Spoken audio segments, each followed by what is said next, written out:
Version 4.1 themed update guide. The snow never stops, and neither does the fun. Welcome to PUBG Mobile's Frosty Funland.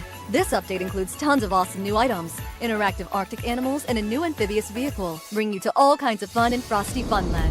The Salted Fish Rocket Launcher is a powerful weapon that launches projectiles, dealing explosive damage to enemies and creating an icy path. Players will slip and slide on top of it, making movement difficult.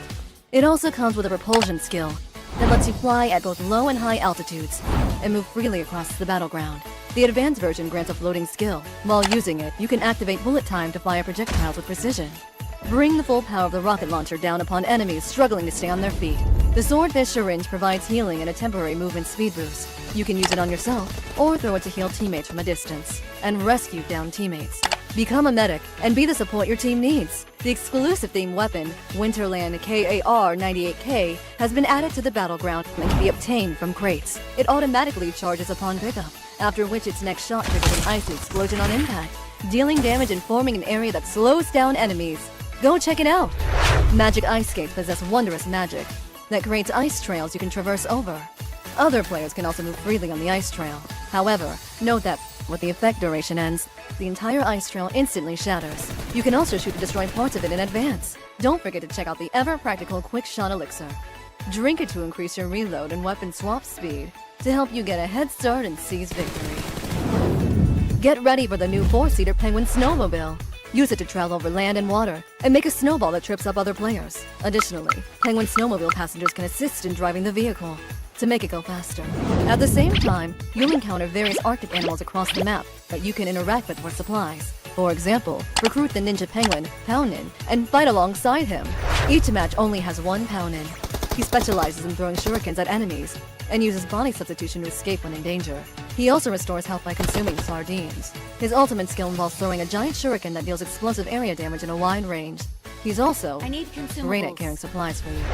Do keep in mind that Pownin just learned English. You can only communicate with him via voice and text in English. He's working hard on other languages. Help the gunsmith polar bear repair circuit breakers and get a valuable salted fish rocket launcher. Find the staff to summon the magic fox to get the wonderful magic ice skates. Or assist the apothecary penguin in concocting elixirs. The more apples of the same color you synthesize, the better the rewards. You might even get special elixirs. There are many more animals on the map for you to interact with. Explore what they have to offer and embark on your very own Arctic adventure. Finally, Penguinville has its own surprises. You can use animal sleighs to launch yourself as a snowball, which comes in handy for long-distance travel. Frosty Funland has begun, and much more awaits you. Call your friends and experience the charm of the frozen world.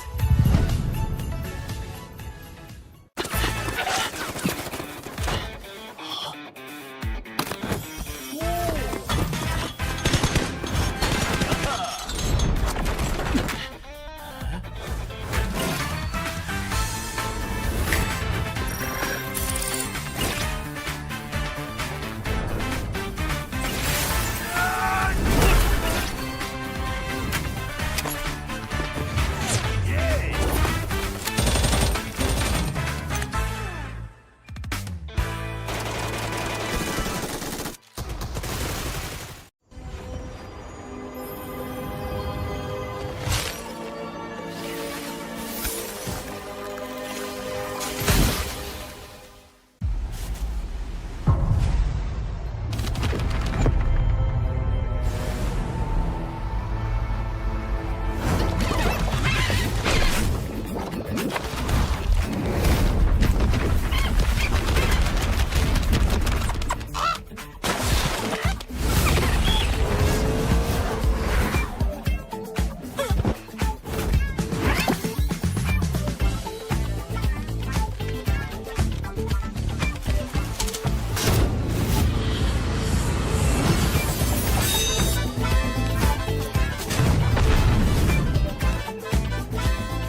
Version 4.1 themed update guide. The snow never stops, and neither does the fun. Welcome to PUBG Mobile's Frosty Funland. This update includes tons of awesome new items, interactive Arctic animals, and a new amphibious vehicle, bringing you to all kinds.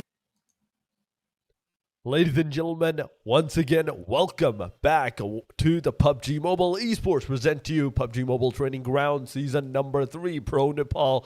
This is the day number 2 of this season number 3, the second last day, and hopefully an amazing day on top of that. But ladies and gentlemen, this is us, this is Torix. With me once again on the desk, it is Annie. Annie, welcome back to the show. Yesterday was amazing, but today is where the cookie is actually going to start crumbling. Definitely. I hope not, though it's still day number 2. We do have a day number 3 tomorrow. So all we're gonna be expecting from the teams are gonna be maybe a little bit more consistency from yesterday, because yesterday Yes. there were a lot of surprises. I mean, I'm saying two different teams that were smack at number 18 rank suddenly got those chicken dinners out of nowhere. And so those were like huge surprises. I mean, they're welcomed surprises, but still, it begs the question as what happened back there? Why are there so many things happening? Like, why is this story repeating? And why is it that there's no one team that's kind of dominating the leaderboards right now? It's just push and pull, a tug of war between the 18 teams that are participating. But yeah, that was day number 1. That was just 5 maps. So we're gonna have 5 more maps today, and there's gonna be 5 more maps tomorrow. So these teams have 10 more chances to go, and hopefully we see a clearer picture as to what our championships will look like tomorrow, because I think we're starting to see a little bit of a pattern. I mean, we have Team Flash with that pretty good consistency. Although they didn't win any chicken dinners yet, they're still at, I guess, number 2. So it really worked out for them. But then yeah, of course, before we go into all that, this is the point system, Torix.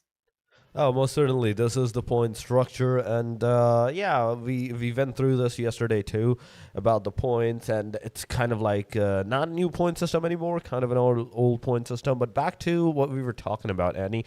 Today Mm-hmm. is where the real diversity is going to begin. The real challenges and the real changing is going to start occurring amongst these teams, these names. That is THUNDERTALK Gaming, Alter Ego, Alliance, Secret. We have Team Flash, Burmese GHOULS, Alpha Gaming, Inner Circle, and WEIBO Gaming on the top. Then we have the TIANBA, the Xavier, EARENA, the RX, DPLUS, Kia, HORAA, SKYFORCE, ASI8, and Team Good Game, GG, the one team that is at the very top of the leaderboard right now. Absolutely. And that was after being the top 18, smack at the Yes. bottom, went to the top and got a back-to-back chicken dinner. I don't think anyone expected that, but good games absolutely insane for just pulling a turntables with that. But yeah, this is the map schedule just the same as yesterday. We do have one Rondo to start the day, and then followed by 2 Erangels, and then we're going to be ending the day with 2 Miramars. So as we saw yesterday, the Rondo, I mean, we expected that maybe those eliminations would add up to maybe 100 or so, but unfortunately, it only ended up to 89. Yeah. So maybe it's like the team's not being too aggressive, or maybe they're being too safe despite the recall feature. But then yeah, Erangel was also good. It's pretty classic, and Miramar as well. Miramar was a little bit messy because there were a lot of early game engagements. But over here, yes, this is the overall standings. As you said, Good Game is sitting at number 1, but it's only a 2-point lead towards Team Flash, which is sitting at number 2 with 47 points. That is absolutely true. It is just the 2 points of a difference, but the difference is definitely there. And we have to give it 2 good games yesterday. Like 2 back-to-back winner-winner chicken dinners from all the way down to 18 to number 1. This is a very huge jump. They just skipped the whole ladder and just came out on the top after the day number 1.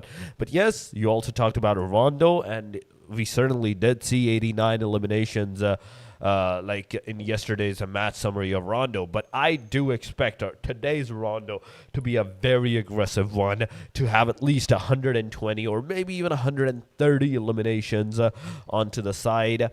And I would really hope so if that's the case. I want this Rondo to be a very aggressive map whatsoever. Because Rondo, I'd say, is one place where you have the challenges, where you have the chances on top of the challenges to revive your players, to call them back into the battlefield once again and give them direction that, okay, you took your fight, now it's our turn, now it's my turn. The solo guy that is alive, that had the recall, he's going to go and maybe at least take one or two players out from the vicinity and from the equation, secure some decent number of points for the team and come back together. Then they play the four-man till the very end, securing more and more.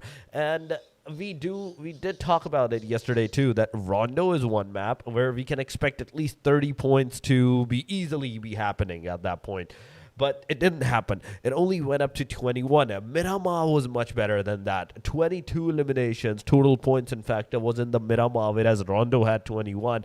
But starting with 21 points, it was good. So what's going to happen today, what's going to happen at the start of today, and during the Rondo, the full Rondo scale, that's going to set somewhat of a momentum, I'd say, for the teams. Absolutely, absolutely. And I really hope there won't be a repeat of the Rondo yesterday. I mean, this is a chance for the teams to get as much points as possible because there's a recall feature. That just means the teams can have a little bit more leeway to become more aggressive, take more risks, knowing they can have a second chance on the map. So they should definitely take that to their advantage. And knowing that the other teams are going to be risking it a little bit more, they can probably snag a little bit more elimination points than normal. But so we definitely did not see that so much yesterday. I mean, 89 total points. That's probably like a 20 elimination points more or less difference from your standard Erangel and Miramar map that we've compared with yesterday. So it was very strange, and I think the teams are maybe surprised as well. I mean, this is their chance to get abnormally a lot of points. We can see 30 or 40 points by one single team, one dominant team in Rondo. It's like worth like maybe two really good games or three really good games. So they should stretch out and take advantage of Rondo as much as possible. So that's something that we're going to be hoping to see for these 18 teams later on. But if it's a repeat of yesterday, then I guess there's nothing much that we can do about it, especially if these teams just want to play safe for some reason. But playing safe might not be working in your favor if you're not getting the elimination points that you need. Yeah, that's the thing. If you're not getting those elimination points, then it's going to be a really difficult situation for you to secure that position-wise factor for yourself. You need that Rondo, you need those Erangels and the Miramars. The testing water day is done for the teams. The team has done that. Now it's time to play the real game. Now it's time to start using your strategies and the strategies that you have devised against the team to be implemented into the maps. The Rondo, the Erangels, the Miramars, the two Erangels, the two Miramars, the back-to-back maps. I think it gives kind of a leisure to the teams, leverage to the teams to consistently playing two games. It's going to be an easy task for them to uphold their positions. But if it had been like Rondo, Erangel, Miramar, something of that kind, oh my God, the destruction it would had like added to the teams.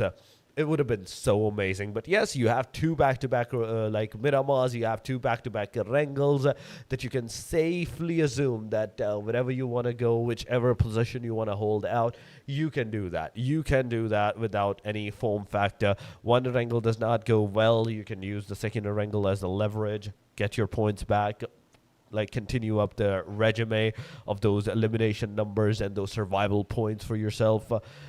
And today is going to be a very crucial day, not only for the top line teams, but especially for the bottom line teams. Because bottom lines, I'm still seeing like two teams less than 20 points. almost up until like hashtag number, I'd say 12, that comes up to barely 40 points, less than 40 points, less than 35 points at that point. So this is one thing. This is one thing that I would say is really needed to be done by them, is that they have to start playing. They have to start catching up their pace. And as you have mentioned already, Annie, a while ago, that today teams needs to like show a little bit more aggression. You can't just play passively throughout the games, throughout the days. The day number one, you have played your passiveness. Today is the day of aggression. Tomorrow is going to be the day where you're going to hold down your forts, where you're actually going to like hold and like stay calm, steady throughout the game, not engage in too many fights, because you want to maintain your positions. But today is the like day where you will have to like climb the ladder, make someone go down, or they will come up, something of that sort.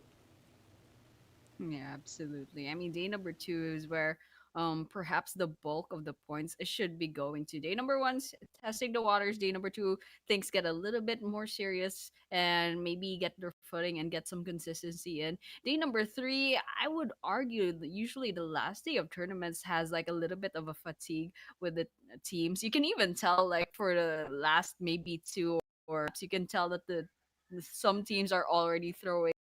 So depending on the teams, we might see that happen, or we might see some teams maybe taking it seriously still. But yeah, we're gonna be finding out that tomorrow. But today it should probably be a little bit more formal. People are still taking it seriously, and they should absolutely take as much points as possible that they can today. So I mean, yesterday was, I guess it was okay. There were a lot of teams that are kind of like confused as to what to do. You know, they're like, there are a lot of teams that did well in one map and then suddenly fell off, and then there were some teams Yes. that didn't do well and then suddenly shot up on the leaderboards for some reason. So there's a little bit of an inconsistency, no quite dominance. I mean, you saw the leaderboard a while ago. The difference between the top one and the top two is only 2 points, and like going below that, the difference between ranks is probably like 3 or 5 points at most. So just one good game or one bad game for any one team, it could definitely tip over the leaderboards and change the whole thing with just one map. So the question is now, will Good Game like solidify their place in number one? Will they get Good Games, or will it be a repeat of yesterday where the first few maps they don't get any points, and they're gonna be sitting at the bottom once again? Because it's really Yeah. easy to overtake any one team right now. I mean, like looking at the differences between the teams, and considering the fact that one good game will probably get you like 15 to 20 points each map, and we're talking about Rondo too, there's a possibility of 30 points. So that it's really about consistency and playing your cards right. No more playing it safe, no more playing it too aggressive or throwing or anything like that. No more testing the waters. We already did that in day number one, and they even Yeah. have a chance to review the stream yesterday. So right now, I think it's time to get serious, Torix. Oh my God. Yes. You've given me a very amazing point. They have actually gone back to the drawing board. Oh my God. There's going to be so many strategies now. Like how, first of all, the top line team, the GG played. GG was assessing during the day number one. They were assessing the matches. The first two matches, they did not do anything good. They barely, I think, managed to secure 1 or 2 points. They were at the very bottom. Third match onward, and fourth match, back-to-back winner-winner chicken dinner. One was 9 elimination, I do believe so, winner-winner chicken dinner. The second one was 11 elimination or 12 elimination winner-winner chicken dinner that they secured. So that was 19 points plus 21 or 22 points that they got back-to-back into like just 2 matches.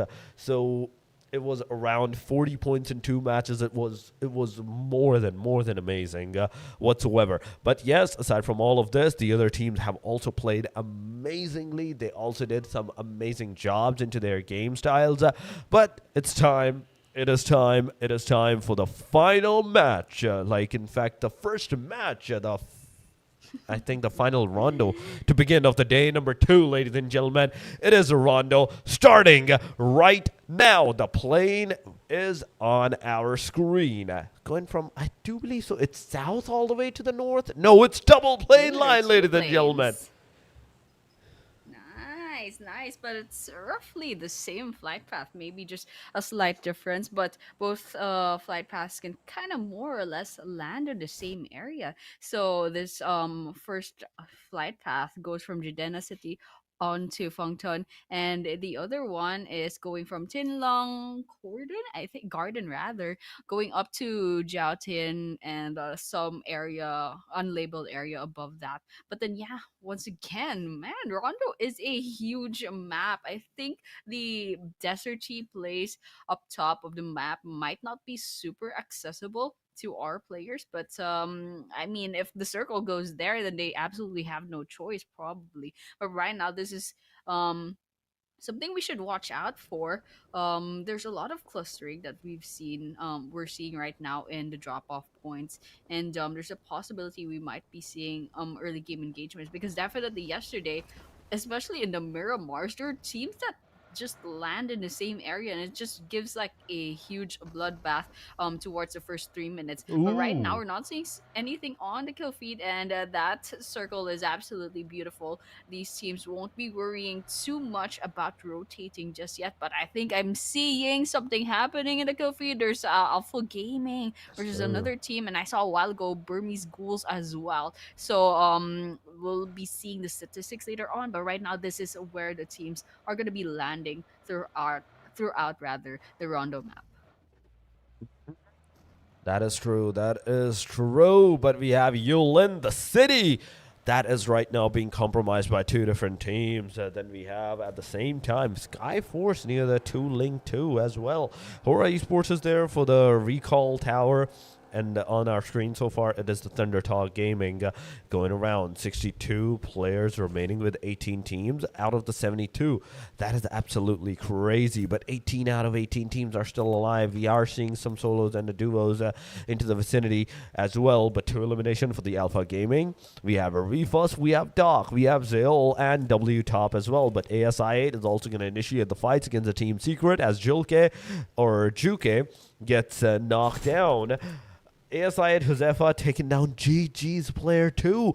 Oh my god. It is not just one team in this vicinity. It is Secret, it is Good Game, and it is ASI8. GG, you have to be very careful because losing over here early on this stage may break the full momentum, full scope of your momentum of the day number 1 that you have so far. But support with 134 bullets in his AKM. He is ready. He's ready to initiate the fight and everything. Casanova in the backlines, you can see he may be able to spot Doc, Zaruz, or Julke at that point in time, but Doc is one of the guy that is in the compartments, in the compounds, just trying to find some utilities and anything to heal himself back to the 75% HP. But Zaruz, he's also low. No healing means you're in a very big setback position already. There's also DRX kill feed going haywire back to back. GG finally taking down Doc. We had Doc over here. Zaruz trying to shoot down the players, but no connections so far, ladies and gentlemen. No connection so far. In fact, support got a knockdown and a finisher instantly.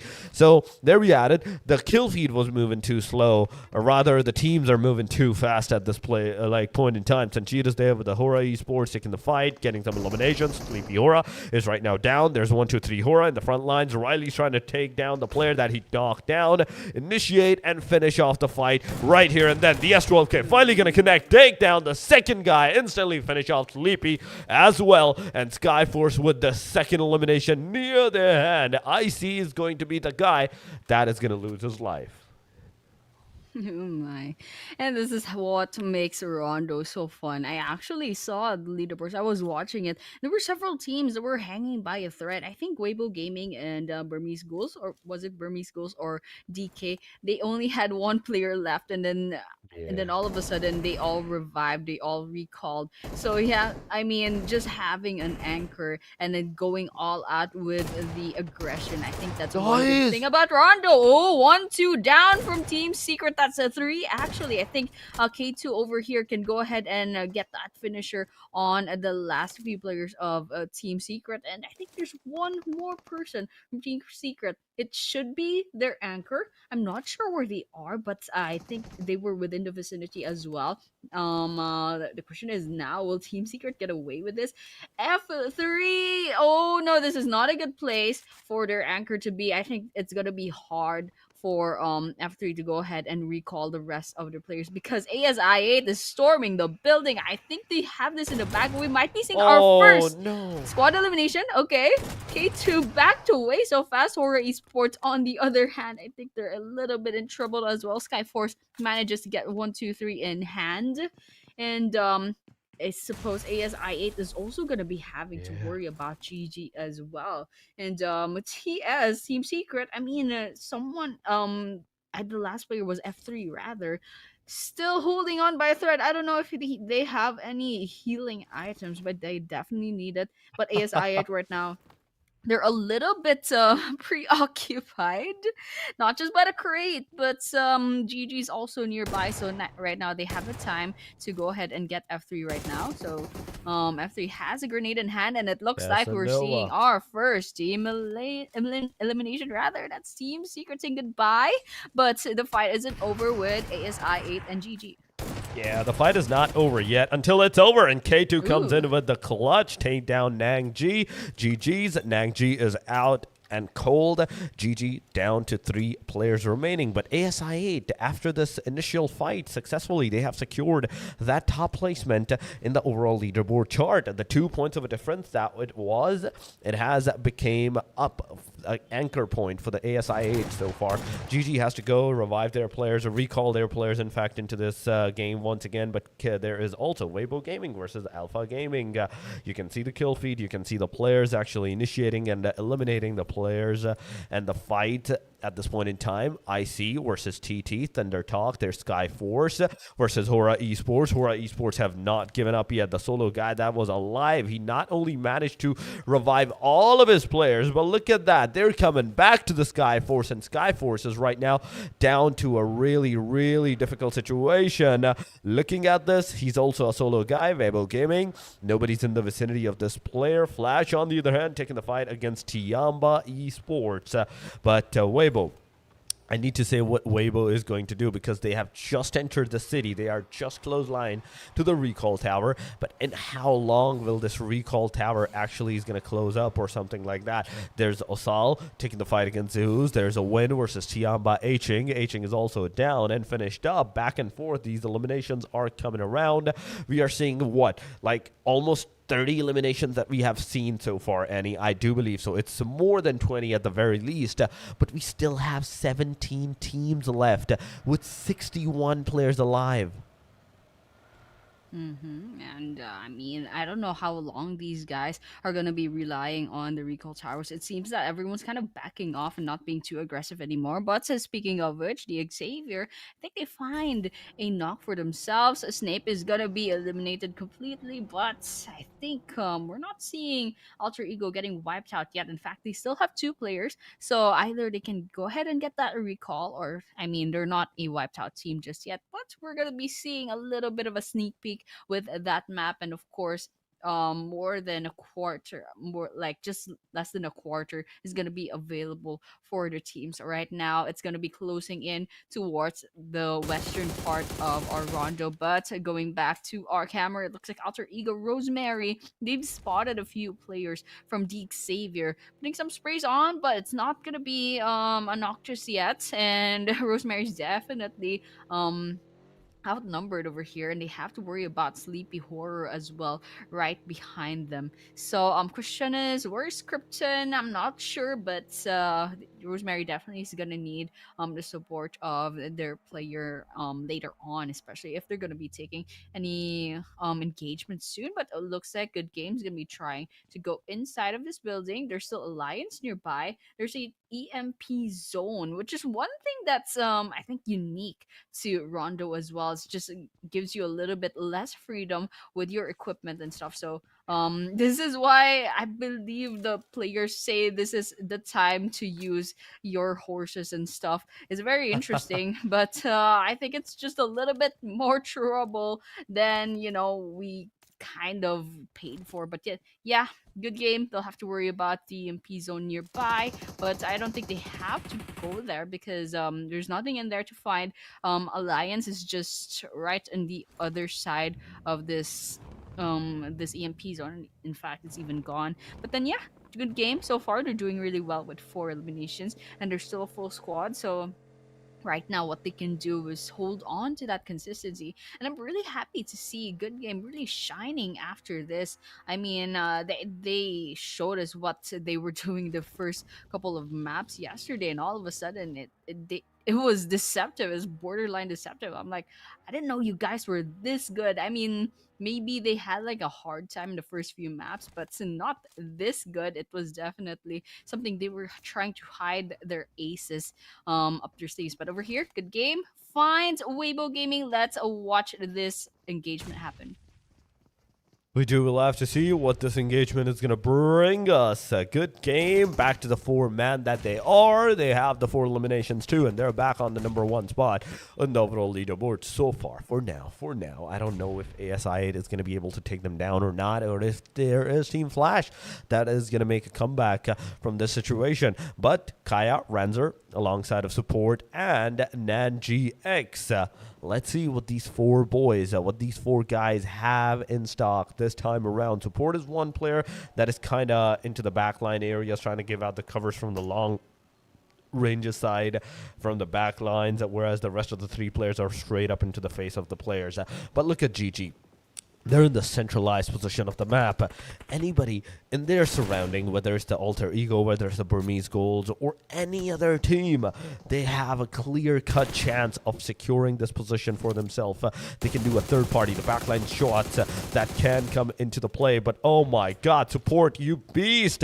You barely managed to almost to get that knockdown, but you were falling short a little while, but still managed to get one. The other one comes in from the Kaya side. That's the second one down, in fact, of the Weibo Gaming. The third one is out, and with this, it is all over. From 4 in fact, to 7 eliminations all the way. GG is going to be here. 56 total points now for these guys, but NanGX, now he has secured individually 4 eliminations throughout this 2 almost teams conclusion that we have seen. Alter Egos on our screen. Rosemary needs to be revived as soon as possible, and that is why, ladies and gentlemen, Krypton is here. Krypton will revive, but at the same time, he has to be very cautious because it is the same place where Rosemary got knocked out before, and you just drove your car here, you just stopped that car here, and it's gonna really, really affect you if you're not careful. Well, it worked out anyway. For some reason, they're still alive. But yeah, SKYFORCE has a spotted Krypton. It's gonna be an exchange of bullets as of the moment. And there's also Burmese GHOULS nearby, so there's a lot of things to worry about right now. So for Alter Ego, not sure where Rosemary is. And there we have it. Krypton will be knocked down, I believe, by Burmese GHOULS. So this is gonna be a 2 versus 4, and they have to worry about SKYFORCE somewhere out there as well. But all the while, in another side of the map, it looks like HORAA ESPORTS. CP HORAA, the only active member, but I think Jiggle HORAA and 123 can still get revived at this point. And some other part of the map, TIANBA versus Team Flash as well. This is what makes Rondo so fun. It's always gonna keep you on your toes. Just so many things happening in the map every single moment of the game. But right now, it's gonna be CP HORAA. It's gonna be finding THUNDERTALK and an Echo Dive nearby towards Forest. It's just gonna be a 3x scope that's gonna be hunting them down. Oh my gosh, Sleepy HORAA gets taken by THUNDERTALK King on their throne on top of that hill. I don't think anyone expected that, but that was the plot twist of the century. Sleepy Horror was just digging their grave at that moment. Oh my god. Another team is out, ladies and gentlemen. From 18, we're down to 15. 3 total teams have been eliminated. SKYFORCE is also, you can see them into the kill feed going up back and forth. Icy is being eliminated. There's also Alpha Gaming's top that is down. Refus in the front lines. He's getting some shots. King on the top of the mountain. He is the top of the, he's the champion. He's the king of this mountain, honestly, at this point in time, and he can easily secure more and more of those elimination numbers for himself. There's also Falak on the left side, completely out into the open. If King really, really wants to, he can actually look at Falak, get his elimination too for himself, because he is so fixated. Falak is so fixated right now on the Alpha Gaming's Refus to eliminate him at this point in time. Be very careful what they need to do, what these guys have to do at this point in time, but King finally getting eliminated and knocked down from the back line of T2, 4 shots. Come on, that's what we're talking about. This is the complete change of pace we're talking about, and there we go. Icy finally pushing up, taking down Refus. It's a complete finisher, and from this point onward, situation is not looking good for the THUNDERTALK Gaming as their second player gets eliminated. I don't know if this is his second elimination or if this was his first. If it was his first, there is a slight possibility he can be revived up. He can be recalled back into the game. But what I'm seeing right now is THUNDERTALK losing their life. One player losing their life to the play zone, and that was King. He bled out inner circles, leaving this premises. 7 elimination to these guys' names as well. Naki getting another one out of the back, but there is CHPZ Chips with the knockdown on ICs, and I think that is, yeah, that is the 4th player of the team IC. There's Falak, T2-4, Naki. They're still here over in this particular vicinity, but what about now? From this point onward, you're losing your pace, you're losing your footings because of the circle, first and foremost of the circle, because the radius is super small. Stage number 4, it's going to do super immense damage to you as well. Absolutely, and we're already maybe a couple of minutes later. A minute, in fact, we'll be seeing a stage 5 circle, and we actually already saw a couple of players losing their lives to the play zone. In fact, I think Alliance lost 2 players to the play zone. I mean, tactically, it's better than giving those elimination points to your team, but this guy is playing another game. What's with the pickaxe, dude? Okay, I respect that, but yeah. Did you see that? Someone just teleported, but then okay, never mind. Maybe it's the label of the player, but yeah. I see player is just jumping around. Where is it's he? not just me, right? Oh, okay, he's here. Oh, okay. He's right next to Falak. Okay. Okay, it's a perspective thing on the camera. I'm so sorry, guys. Oh my god. I love the Titan car, by the way. The cart titan, the cart titan. Cart to car. That's a journey of the Titan. There we go. But SKYFORCE, ladies and gentlemen, once again, talking about these guys, last 2 players remaining with Riley. And there is Godless. But Godless, how long are you going to survive? Because this one grenade from Fabian actually connected. The second one is going to do a lot of splash damage. The third one comes around. It can be detrimental. And oh my god, they survived with all of those grenades. Whoa, what, Fabian? Calm down, buddy. Calm down. You have to utilize your surroundings really good, but that doesn't mean that you're gonna just blow up a hole in the vicinity of the land and just get those elimination for yourself. No. You're not going to make a cover like this. You have to use a pickaxe or you have to use a grenade if you really want to dig out a hole. But Godless, finally a grenade comes in. He is down once again. And in fact, he's eliminated. He is done and dusted. T2-4 now will give the revive to Naki. In the meanwhile, Falak will be in charge of keeping the party safe, keeping this whole line of control safe and sound, safe and surround for all of his particular peers, but DPLUS Kia, they are completely looking at the team IC. The moment they're going to get into their cars or just drive, even move left or right, it's going to be a very, very disastrous situation. Absolutely, and with that stage 5 circle, it's just gonna be a little bit more fun than usual. But right now, we still have 30 whole players still on the field on a very, very small stage 5 circle. Right now, inner circle is gonna be circling around the drain if they do not get out of this blue zone. Oh my gosh, one after the other. It's just gonna be T24 OP that's gonna be handling the rest of this game without their team. With that, there are 3 headstones on the roster, but right now still trying their best to get maybe just one elimination before this guy's inevitably gonna be seeing the lobby later on. Right now, trying to get some pickoffs from DK nearby, but it's not working out yet. They're running out of healing items, and the inevitable happens. IC will be saying goodbye, but it's good that they denied that elimination point from any other team. It's just lost to the play zone, so that's good. But yeah, we're down to 8 teams. We are on placement point, like Erangel already at this rate. So right now the next few teams that falls is gonna be 1 point in just from surviving this long. But right now it's the RX within the smokes. Oh my gosh, BURMESE GHOULS 3 versus 1 did not stack up to their favors, but QXZZ is gonna be throwing those grenades. Let's see if it's gonna show up on the kill feed. Yeah, there's actually 2 knockdowns. There's a lot of people in that cluster, but can't quite see the visions with this because there's a lot of smokes coming up. Okay, looks like we have another elimination as well, with SF saying goodbye. Master Ichi falls with the shots of QXZZ. This guy has no vision. And it will be the end of this guy by DRX. DRX gonna be saying goodbye. And, well, we're down to 16 to 20 players from now on.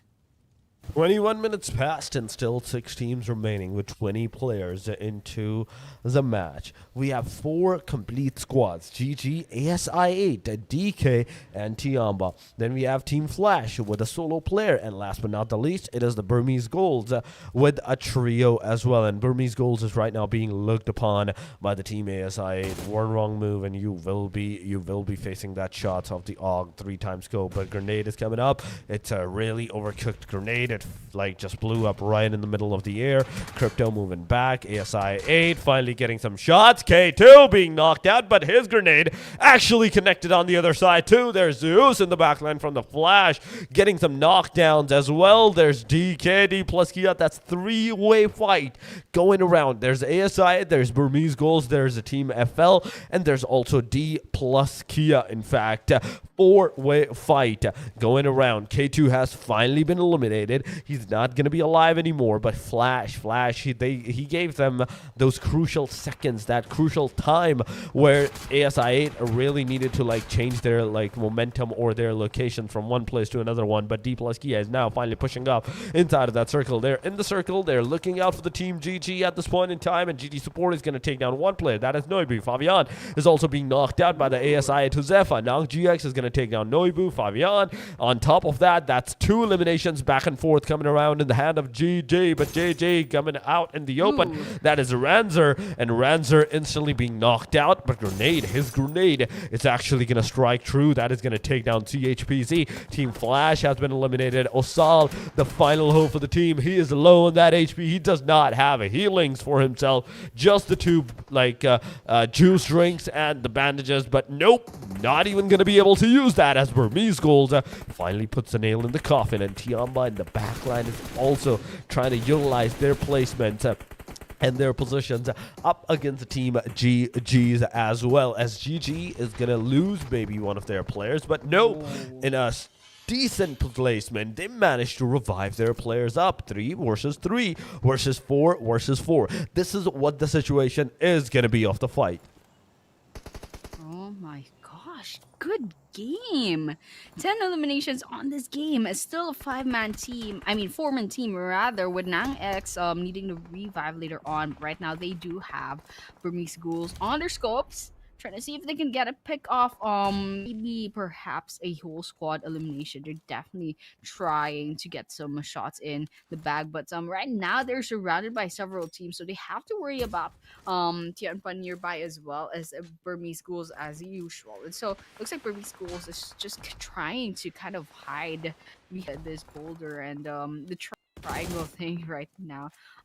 Shooting a little bit at the smokes, but everyone's kind of just like trying to get a good angle over here. But ASI 8 gladly, they also have 12 eliminations. GG already have 10. So this is classic Rondo What? behavior from these teams, and I'm really glad that they're utilizing this map to its fullest potential. So get as much points as possible. You can see BG with 7 eliminations as well, and ASI is trying to get as much points as possible as well. It's already like 12 eliminations. GG has 11, and we still have 13 players left on the field. There's a lot of points to be had right now. So well, it's just kind of a waiting game. Couple of seconds left to go before that stage 7 circle is going to close in, and perhaps a little bit more to see that stage 8 circle. But right now, everyone's kind of just like waiting it out. We have Tianpa at the edge of the circle. Later on, Burmese schools is gonna be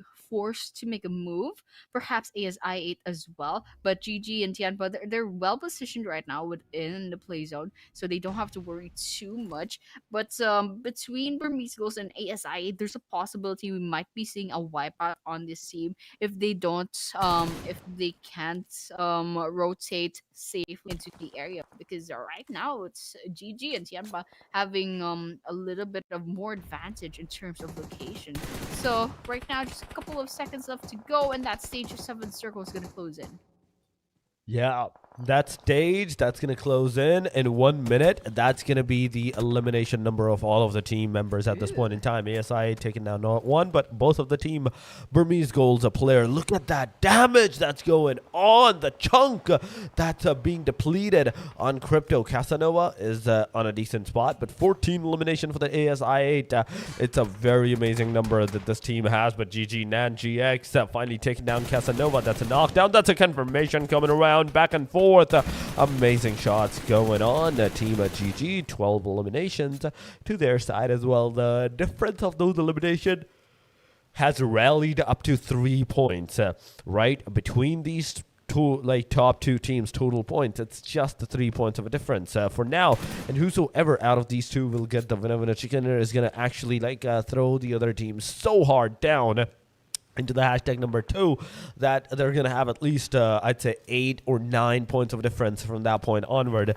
That is the minimum number that I'm talking about. But Renzer on our screen so far, he's trying to spot down the TIANBA's player, whereas TIANBA is getting shot from the Team ASI 8 side. That was some shots connecting upon the players, but not enough for the player to like actually have any kind of casualties or any kind of like engagement to the fullest, the commitment to the fullest. Everybody's inside the circle. The thing is, everybody has an entry in the circle, but the only team, in fact, inside the circle, that is the Team GG, which makes me wonder, which makes me believe, Annie, from this point. I do believe so that GG will be that team that's going to get the winner chicken dinner. But the moment I was going to say that one player of the Team GG is right now knocked out, that is a knock. Maybe it will be a confirmation, and maybe it will give enough time for the Team ASIA to actually enter the circle side area, the safe zone area. But we have non-GX. Cooking grenade now, throwing it away, but oh my god, that's 2 elimination, 2 grenades, in fact 1 grenade going, 2 knockdown, third one down, and it's a confirmation on all of those 3 players. That team that was a 4-man squad, a full-fledged squad, is right now reduced to a very solo player. Oh my gosh, that's crazy. Tianba just got wiped out just like that. But yeah, good game with their 15 eliminations now. And that's a goodbye, I believe, almost to Tianba. Okay, Crypto is just trying to put the final nail on the coffin on Tianba. But that smoke is just going to be a little bit hard to deal with. It might be ASI 8 who's going to be losing another player. That is it. Huzaifa actually pulling a Uno reverse card and definitely shooting Tianba down out of this map. And right now it's going to be a 1 versus 1 between the 2 teams, but it's GG with a 4-man team versus ASI 8 with the 2-man team. Definitely a huge numbers disadvantage for ASI 8 over here. And good game, they're having a really good game right now, and it's going to be between these 2 teams. 6 whole players left in the field. It's a 29-minute Rondo game, ladies and gentlemen, and ASI 8's I don't know how they're gonna deal with this. They have four different angles going up against them. And meanwhile, it's just Huzaifa and Crypto that's gonna be dealing with all these grenades from GG. I don't know how these guys still have so much resources to use, so much throwables. We saw a while ago there were so many grenades and smokes coming up, and right now it doesn't seem that they're running out just yet. But looks like Crypto might be in a wrong place at the wrong time, Beautiful. and with that, that's ASI8 that's gonna be eliminated. Good game, having their third chicken dinner for this grand finals. That's crazy, Torix. I mean, starting with a winner chicken dinner is crazy. It's so crazy. But getting the elimination numbers on top of that, the amount of elimination numbers that they managed to secure, I think that was 17, 27 points it will be for this team at that point in time. So one thing is for sure that this team is ready for that action, ready for that engagement, Annie, and they have done so amazing, so amazing. Like even in this first match, it's clearly shown their intent of that aggression, of that point structure. That yes, we are gonna secure that number one spot, no matter what, no matter what. Today, the number one spot is not gonna be taken away from us. Absolutely. I don't know what happened to Good Game. They're doing such a great job. And I don't know if it's too early to say that these guys are kind of dominating the leaderboards right now. They're dominating this grand finals. So, you know what? I'm going to be keeping my eye on Good Game because these guys went from literal zero to hero. They went from rank number 18 to holding on to that rank number one for I don't know, maybe 3 or 4 or 5 games in a row, and maybe even more later on. But yeah, I mean, there's also several other teams that kind of notable at this rate. ASI8, of course, with the double digits in the eliminations as well, is something that should be kind of mentioned as well, like a special honorable Yeah. mention as well. And the other teams, of course, there were a decent amount of elimination points, which we'll be seeing in the statistics later on, perhaps, and hopefully we see that later on. But right now, it's really just Good Game taking that spotlight again and again, the third time, in fact, for this grand finals. And yes, this is the team stats for a Good Game. We have Nang X with 8 eliminations, Ranzer with 5, Support with 2, and Kaya with 1. And take a look at that damage dealt. There are 2 players with more than 1,000 damage done. Most certainly, 1,592 damage. Ranzer, you crazy, you beast. 1,600 damage. That's almost like triple the damage that this guy has done with his elimination numbers. Then we have NanGX2 with 1,370. Almost like double the damage. We have 483 for the support and somewhere into the area. Josefa, even after all of that damage, all of those elimination numbers, Josefa is still going to be the MVP of the match.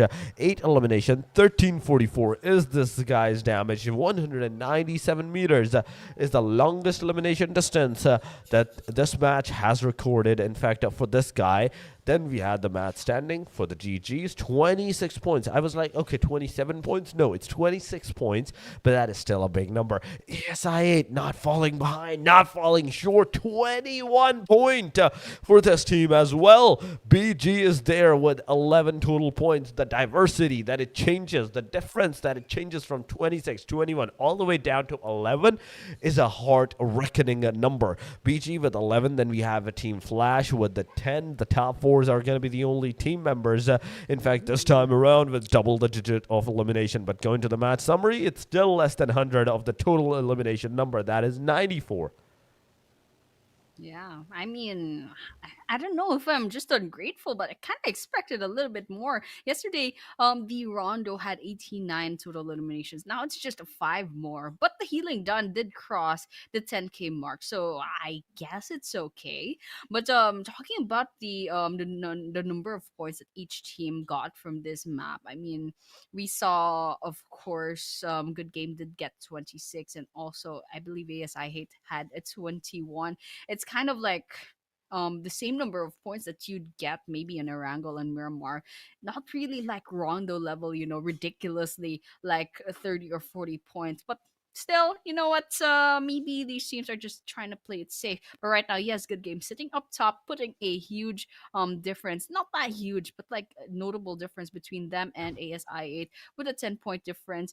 Team Flash does get number 3 with 57 points, still sitting up top. Not too flashy, but consistent, which is what makes it possible for them to stay up there. But Weibo Gaming at number 4, which is a pretty big drop to 42, which is a 15-point lead to number 3. So Yeah. we're starting to see gaps building up between each teams. So I think they're kind of just like making boundaries already as to what their skill levels look like, and the differences between the teams. And good game right now. Good game is starting to show a lot of consistency. So hopefully we can see them bring that kind of energy towards the next few maps later on. I mean, I need to see that energy from this team, in fact, at the very least, because this is the energy that we are craving. But ladies and gentlemen, the match number 1 is done and dusted. Before heading to the match number 2, we're going on a very short break. Do not go anywhere. Stay here, stay connected with us, and enjoy the highlights.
And just like that, we are back already once again to PUBG Mobile Training Grounds Pro Nepal Season 3. We're still your casters. And of course, we did witness our first map, which is a Rondo, with slightly more solo eliminations than yesterday, but still could be better. But yeah, that's done and dusted. We only have one more Rondo left tomorrow. And Yeah. today, it's just going to be our classic maps of Erangel and Miramar later on. So for Six Stars, of course, will be our first Erangel map. That will be happening in sometime later on, maybe a couple of seconds, maybe a couple of minutes, depending on what the back end feels like right now. But then, yeah, Torix, good game. Esports absolutely crushed that first map, and I'm so excited to see what the rest of this day is gonna bring. So, what are your thoughts so far, Torix?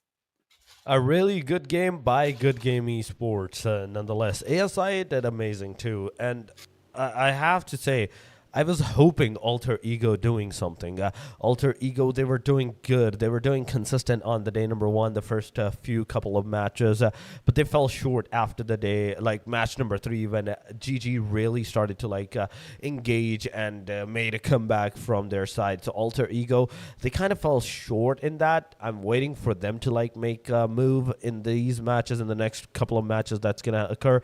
The 2 Erangels, the 2 Miramar that is remaining, ladies and gentlemen. This is where the real aggression and the real game is gonna begin, because now it's the time for the teams to like actually start doing something, start engaging and start aggressing against the other teams, against the other players, because the wrong moves now that you're doing, it's actually hurting you.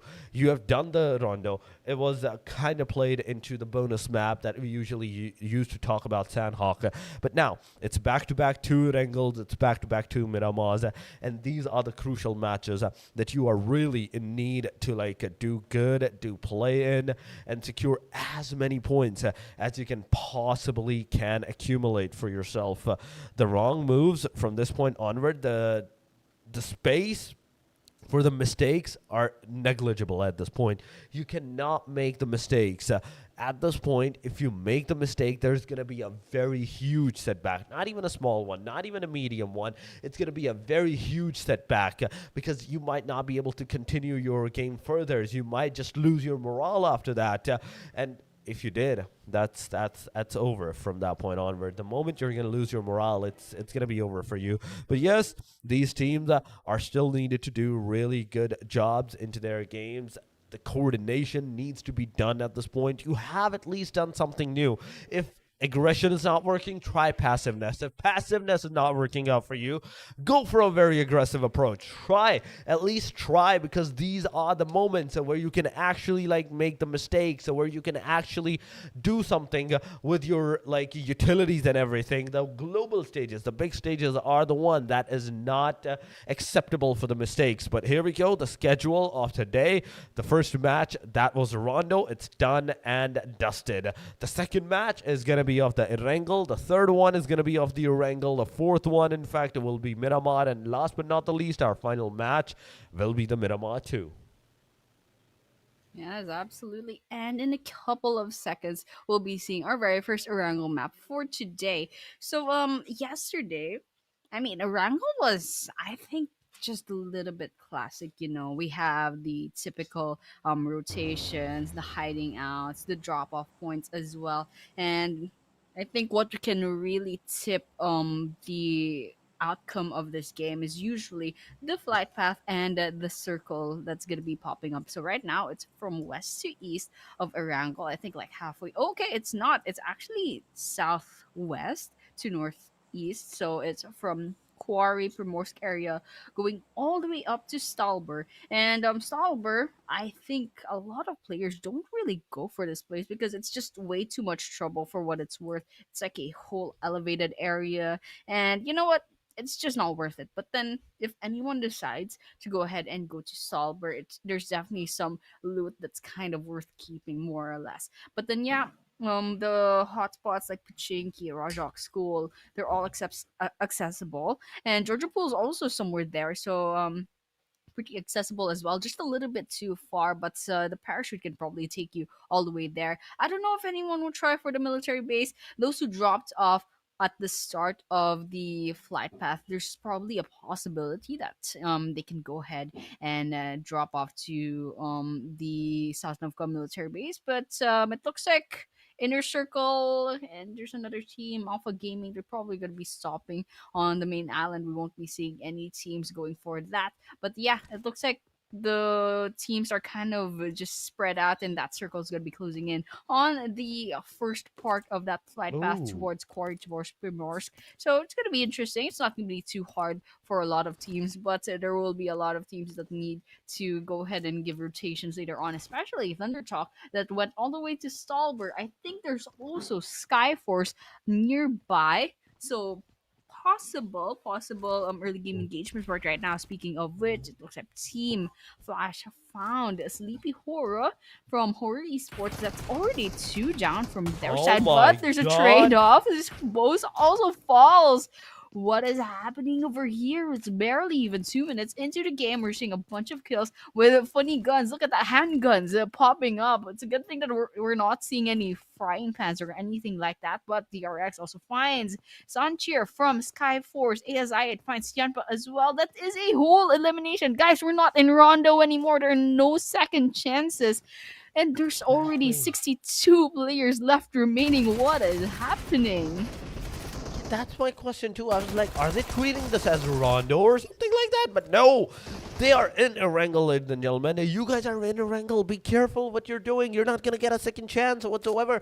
Haidami, now finally being the solo player, it is a 1 versus 2 that you have to pull off from this point onward. But also taking down 2 players with the flash is a very big giga move at this point in time, because not only even if you get eliminated, you are not going empty-handed. You have at least successfully wasted some of the team momentum at that point in time. 1897 making connection, getting some damage upon the player, but the TPP has been taken up by the player. The 1897 is finally going to take its trajectory on top.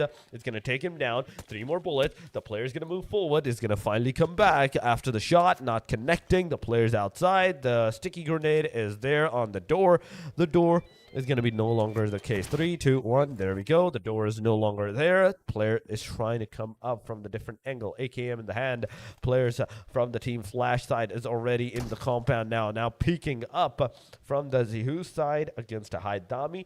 You just have to connect 1 bullet. You just have to connect that singular bullet. Come on, come on, come on. You can do it. Go connect the bullet. And that's what the Zeus is going to do. HORAA Esports straight up with this. Out of the game, out of the match. The second team to be eliminated after the WEIBO Gaming is going to be HORAA Esports. The third fight is happening against the team ASI8 versus TIANBA, where ASI8, without losing a single player, they have successfully managed to secure 2 of the elimination numbers. The third one is knocked down, meaning there's only 1 more remaining in this whole vicinity, whole area, and that is the guy that is on the left side, the very rooftop of the compound of this building, trying to shoot down the players, but instantly he's also getting some shots. Casanova is here, jumping up, coming close into the area. Now, you make one wrong move, and it's going to be a very difficult situation for you, but finally Casanova trying to come up into the area. He's going to be taken down. Josefa trying to give out the cover, and the cover is definitely successful over there. Casanova will definitely go down in the bottom floor. Once again, he's going to come inside the compound, and then will be revived too. Player getting up, moving from one direction to the other one, trying to shoot down the players, but Crypto's shotgun is finally going to connect, and TIANBA will be with this. Out of the game. Another team out of the match within the 5 minutes marker. 5 minutes have passed, and 3 teams have already been eliminated. And not just only 1, 2, 3 players. No, a full-fledged team. All the 4 players intact. Oh my gosh, I think these guys have jet lag from Rondo. Guys, be careful. You only have 1 chance here, and we're already seeing 3 different teams getting eliminated off already. And maybe a couple of teams already lost several players as well. Look at SKYFORCE, down to 1 last player. ASI8 needs to go ahead and get those healings in. I think they have the opportunity to do that once they kind of loot up the place. But right now, it's a little bit scary here. Yes, Hada have Alter Ego with the Team Flash within the same area. And so, yeah, speaking of which, Alter so well in the first few maps yesterday, and all of a sudden they kind of went like, you know, low key, low profile, not really like popping up or anything like that. And slowly but surely they were dropping down ranks, several ranks in a row. And so they're still at number 5. They still have 40 points, which is like maybe 35 points away from good game. So maybe that's like 2 really good games for Alter Ego before they catch up to, well, GG. So I mean, they can still catch up, but they definitely need to work a little bit more hard. They have to pull off whatever they did on the first few maps yesterday, whatever they did to get those chicken dinners, and apply it to the coming maps, because they definitely gonna need it if they don't want to be overtaken by some of these teams, because we can see Inner Circles is already 1 point away from overtaking Alter Ego, in fact. And right now Alter Ego, they're spread out all around the map, not what their plan is about to be, but well, a lot of their players are about to be eaten up by that blue zone. They definitely need to go ahead and give those rotations, but there's a Steam Flash nearby. It's also scattered all around. I think they're going to be staying just a little bit longer to try and vie for those elimination points, but right now it's going to be a lot of patience coming in from these 2 teams, and they also have to worry about running out of resources in terms of healing. But oh, just like that, Team Flash, I don't know what happened, but Team Flash just got eliminated just like that. Yeah, they were down to the last two, remember, as they were fighting against the HORAA eSports. And now as they were down to the last two, they got instantly obliterated. But what happened to the SKYFORCE? Wait, hold up. SKYFORCE, I just realized they're also down to the very last guy somehow. And in all of this fight, I did not like notice their name pop up into the kill feed whatsoever. But we have Team Secret versus THUNDERTALK in the midst of this, near the container side of the Georgia pool. Secret finally pushing up. Jay is on the top of the rock, finally getting some shots, and he will be finished up. Wait a minute, he's not finished up. There we go. He's finally finished up by Juke. And where is the rest of the team of this player? Where is the rest of the players of this team? Secret on the other side. There's also the two players in the back line. The circle's finally closing up, and it's going to water. Yes, sir, it is going to water. A chaotic circle is finally coming up. It's finally coming up. 65%, almost close to 70% is in the water. This radius is going to be a very deadly impact for all of these teams because they do not have enough space to cement themselves into the safe side areas, into the land areas. They have to take the fight, whether they like it or not. But EARENA versus DRX, there is a possibility of this happening too. IC versus Alliance, it had happened, and Alliance has lost one of their players. IC has done great jobs this time. Rondo was great for these guys, and once again, even this match, IC still alive. They're still securing one or two eliminations at the very least. Absolutely, and well, DRX is definitely trying to kind of position themselves right now. They're right behind this compound. Perhaps just kind of looting this place out, but they definitely have to keep moving. And it looks like Alliance, they definitely spotted inner circles over here, but it's just gonna be Holland that's gonna be here. But there is All for One, and I didn't quite catch the name of the other one nearby. So perhaps if they kind of are ready for an engagement, they can definitely take down another team. But right now, Alpha Games also on their cars. Might be car chase, might not be an engagement. We're not seeing anything happen, but over there, somewhere out there in the map, EARENA finds the Xavier, and that's exactly what we're looking at right now. Sakura just got in their car. It looks like Nazuni is going on a chase to one player from DX. Goes on the ground, tries to get some shots in, almost gets that. That's just a little bit more health, and that is a knockdown.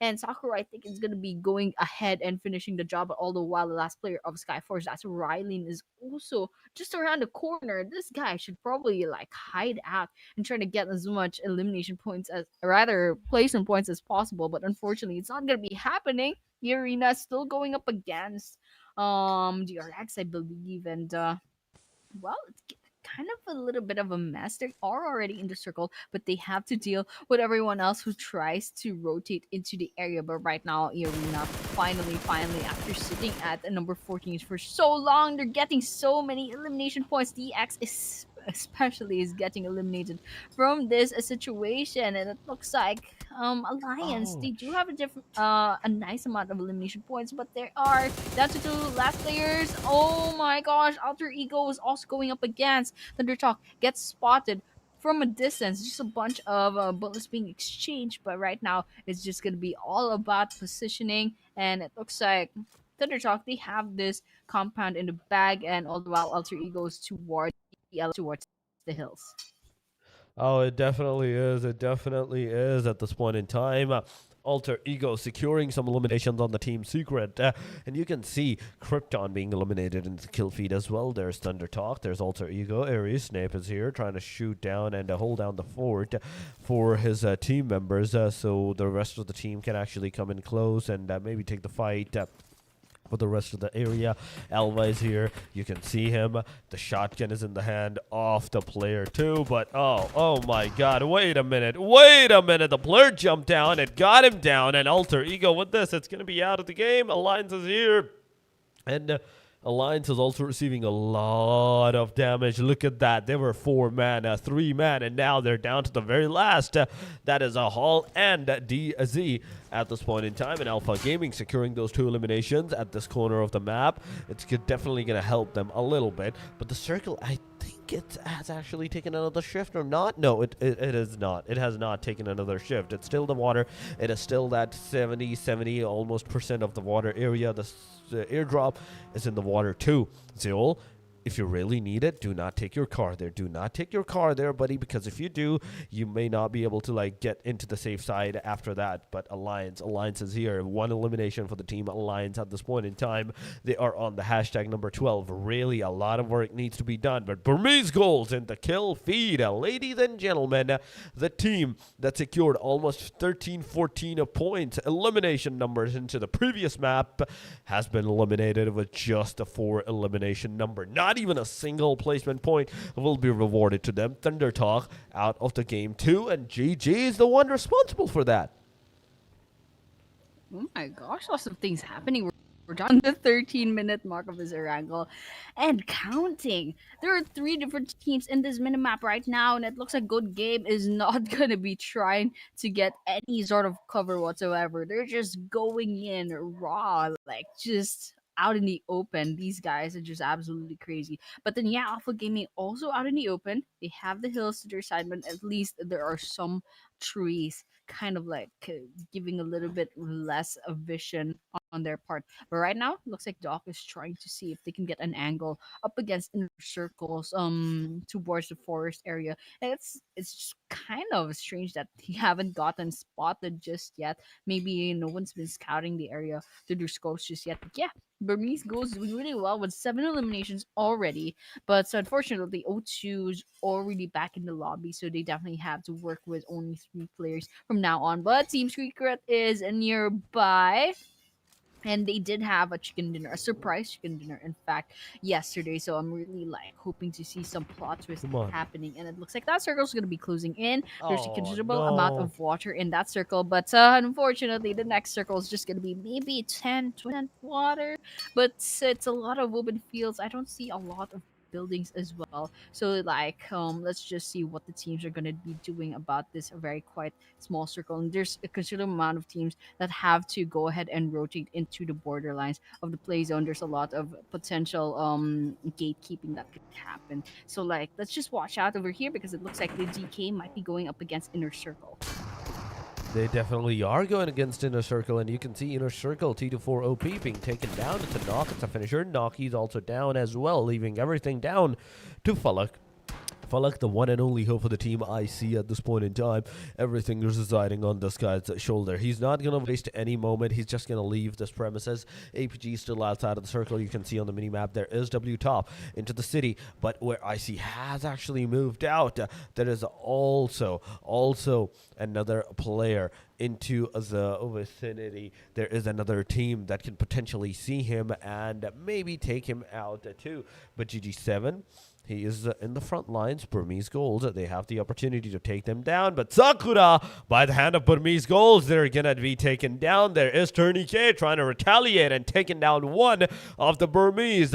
Unknown is on his knees. It's a retaliation coming around, back and forth, trade-offs coming up. I see. Can you utilize this moment? Can you actually capitalize this situation in your own favor? Rush upon the team and secure the last 2 elimination numbers for yourself, or the 3s. Secure that winner chicken dinner after that, maybe, or at least the top 5. But DPLUS Kia, they're going to lose their players as Ozal is down by the hand of APG's Doc. Beautiful shots, man. Beautiful shots. Not only he managed to like took all the aggro from the team members on himself, but left W top from the city side into the safe side area too, into the safe side angle. But now Nayuzi is clotheslined to the team IC's location. The sprays can definitely occur as Nayuzi's car is about to burst down. You can already see it's smoking hot right now. The black smoke's coming out. You have to leave this hovercraft. You have to make this a covercraft. But IC, are you going to move anytime soon or not? This is also another question. Alliance, the solo guy, he managed to take down another one of the solo players off. I think it was the Secret. Whether it was Secret or SKYFORCE, it has been done. But DK has finally been eliminated too. It's a back and forth going around. We had 10 teams. Now we're down to the top 7. Absolutely. Finally, the top 7 at our 17-minute mark. We still have 19 players left we have Alliance as a solo player, also inner circle. So practically maybe five vying teams and maybe two trying for those placement points. But right now we're seeing good game. Still full man squad. Full four-man squad, and looks like they're getting those sprays on DRX, and Big Mama almost fell right there. And it's actually a finisher. Falak gets that elimination point to themselves. That's two eliminations for GG. Maybe their third. Finds the last person from IC. Falak is very, very close to getting spotted. There's half health, probably trying to heal and get spotted from another angle by GG themselves. That's IC saying goodbye. We're down to 6 teams. Still 17 players left remaining. GG still has a long way to go to catching up on those elimination points in this Erangel map, but it's no, we're still 17 players left remaining. There's still a lot of things that could still happen. We might be seeing maybe a 25-minute game in this Erangel, and they have a good chance on getting this winner in a chicken dinner. And we even have EARENA with a full men's squad as well, and still full health as well. So maybe they're quite far away from any sort of danger whatsoever. So they definitely have to go ahead and rotate into the hot zone where everyone is trying to shoot at everyone as well. So right now it's a little bit of a quiet time, but everyone's just trying to take position, and that stage 5 circle is definitely going to be closing in a couple of minutes. There are some teams that need to go into the circle, and that's a potential gatekeep from the players that have already positioned themselves inside of the play zone. And so a good game. I mean, they have the car. They're quite out in the open. They're at the road, but it's a good thing there's not much players nearby and they haven't gotten spotted yet. But speaking of spotted, Alpha Gaming finds the last player of Alliance. Let's see if Howland is gonna get spotted here. I'm gonna get some shots in. That's a lot of damage taken, and the question He's is now alive. who got that kill? Wait, what? Was that? He's What alive. happened? This guy has an immortality charm or something. This guy is holding on to their last H. What? I'm so confused, Torix. He I guess it's not the end for Holland yet. I mean, he survived with that silver line of HP with just a hair strand of HP, and he managed to make it up to the 75 once again. But this time, Alliance, you're not going to be lucky anymore, as finally, EARENA is the one responsible for those sprays, is going to take you down. EARENA, this is a decent number of elimination that they have secured for themselves, but Burmese goals also with 9 elimination. 9 elimination number is a huge one. Double-digit clothesline to that is always a huge number, but this is the second one knocked down. Godspeed is the one and only one remaining for the team Burmese goals, and EARENA is in the close vicinity. In the backline, there's another team into the area that can potentially take you down as well. So EARENA, as they are moving forward, Burmese goals is like, yeah, we're not going to like make any kind of sounds, but finally I think the player has been spotted. The jump shot is going to connect, and Godspeed will be taken down on the hashtag number 5. Burmese goals is also out of the game, ladies and gentlemen. We're down to the top 4 now as Doc is down. Refus, W top, it's all up to you to stay together, stick together. DRX is the one responsible for those knockouts, connecting upon the players. The top 4's on our top screen. You can see that, how well it's going up. But Joker versus GG. EARENA versus GG. It's happening. Finally, GG is receiving some retaliation, some elimination, as one player is knocked and finished off. Oh my gosh. Okay, we have APG doing really well with 6 eliminations so far, and GG a little bit nervous for these guys. They already lost one player. EA is still full squad. DRX is down to half of their roster, half of their lineup. So there's still a chance that they can go ahead and win this map, but still it's compared to the other teams, it's definitely just a little bit less chance. But Alpha Gaming, Doc is slowly but surely losing a lot of health, and they're running out of time. And yep, it looks like Doc has been finished off completely. We're down to 2 last players in Alpha Gaming. That goes the same with DRX. So right now it's just EARENA with 4 players and GG with 3 players going up against each other. And it looks like Refus is quite far from wherever the other player from Alpha Gaming is. And right now we can see what GG is up to. They're kind of taking the area to the north of this circle, like half of their teams outside of of the play zone. Half of them is positioned themselves within, and there's also DRX nearby. There's QXZZZ and also Big Pablo nearby. And I'm sure Nang X kind of has an idea. There's probably someone in there. They're just trying to get those cars in, trying to make sure it doesn't like help them up. But Nang X takes a little bit of damage. It's a good thing they didn't get picked off over there. But EARENA suddenly popping off with 11 eliminations. I was kind of worried, guys. I mean, they were kind of like fading into the background towards that in day number one. And finally, they're getting a really good Erangel map right now with 11 eliminations and maybe at least maybe four placement points from this map. So it's a good thing for EARENA. Hopefully, maybe they definitely do need this chicken dinner later on and the rest of the elimination points that they can get today. But of course, GG is still in the running. That goes the same with DRX and APG, of course. And in a minute, that stage 6 circle is gonna turn into a stage 7 circle. So if they're gonna play it safe, they're not gonna be able to do that for any longer. And there's so little space to hide out in this final play zone. I mean, there's just that shed that I can see right now, maybe a couple of trees, but not much places to hide about. So cars are going to be crucial here. Cars and covers and maybe smokes as well. So this is going to be the last leg of our game, and it looks like we might be seeing some cars and some shots being exchanged over here. So let's just keep watching for these last four teams. Oh yeah. It is these last four teams, ladies and gentlemen, the 2 versus 2 versus 3 versus 4. That is the fight that's going around, and we have to see what this fight is going to bring up upon the team. Sakura is over here, level 3 vest, level 3 helmet, and level 3 bag on top of that. She or he is ready for that engagement, and those sprays to be actually like connected upon the players. EARENA has the best opportunity right now. In fact, it is a he. My bad on that. So EARENA with the full man squad, the 4-man, they are ready.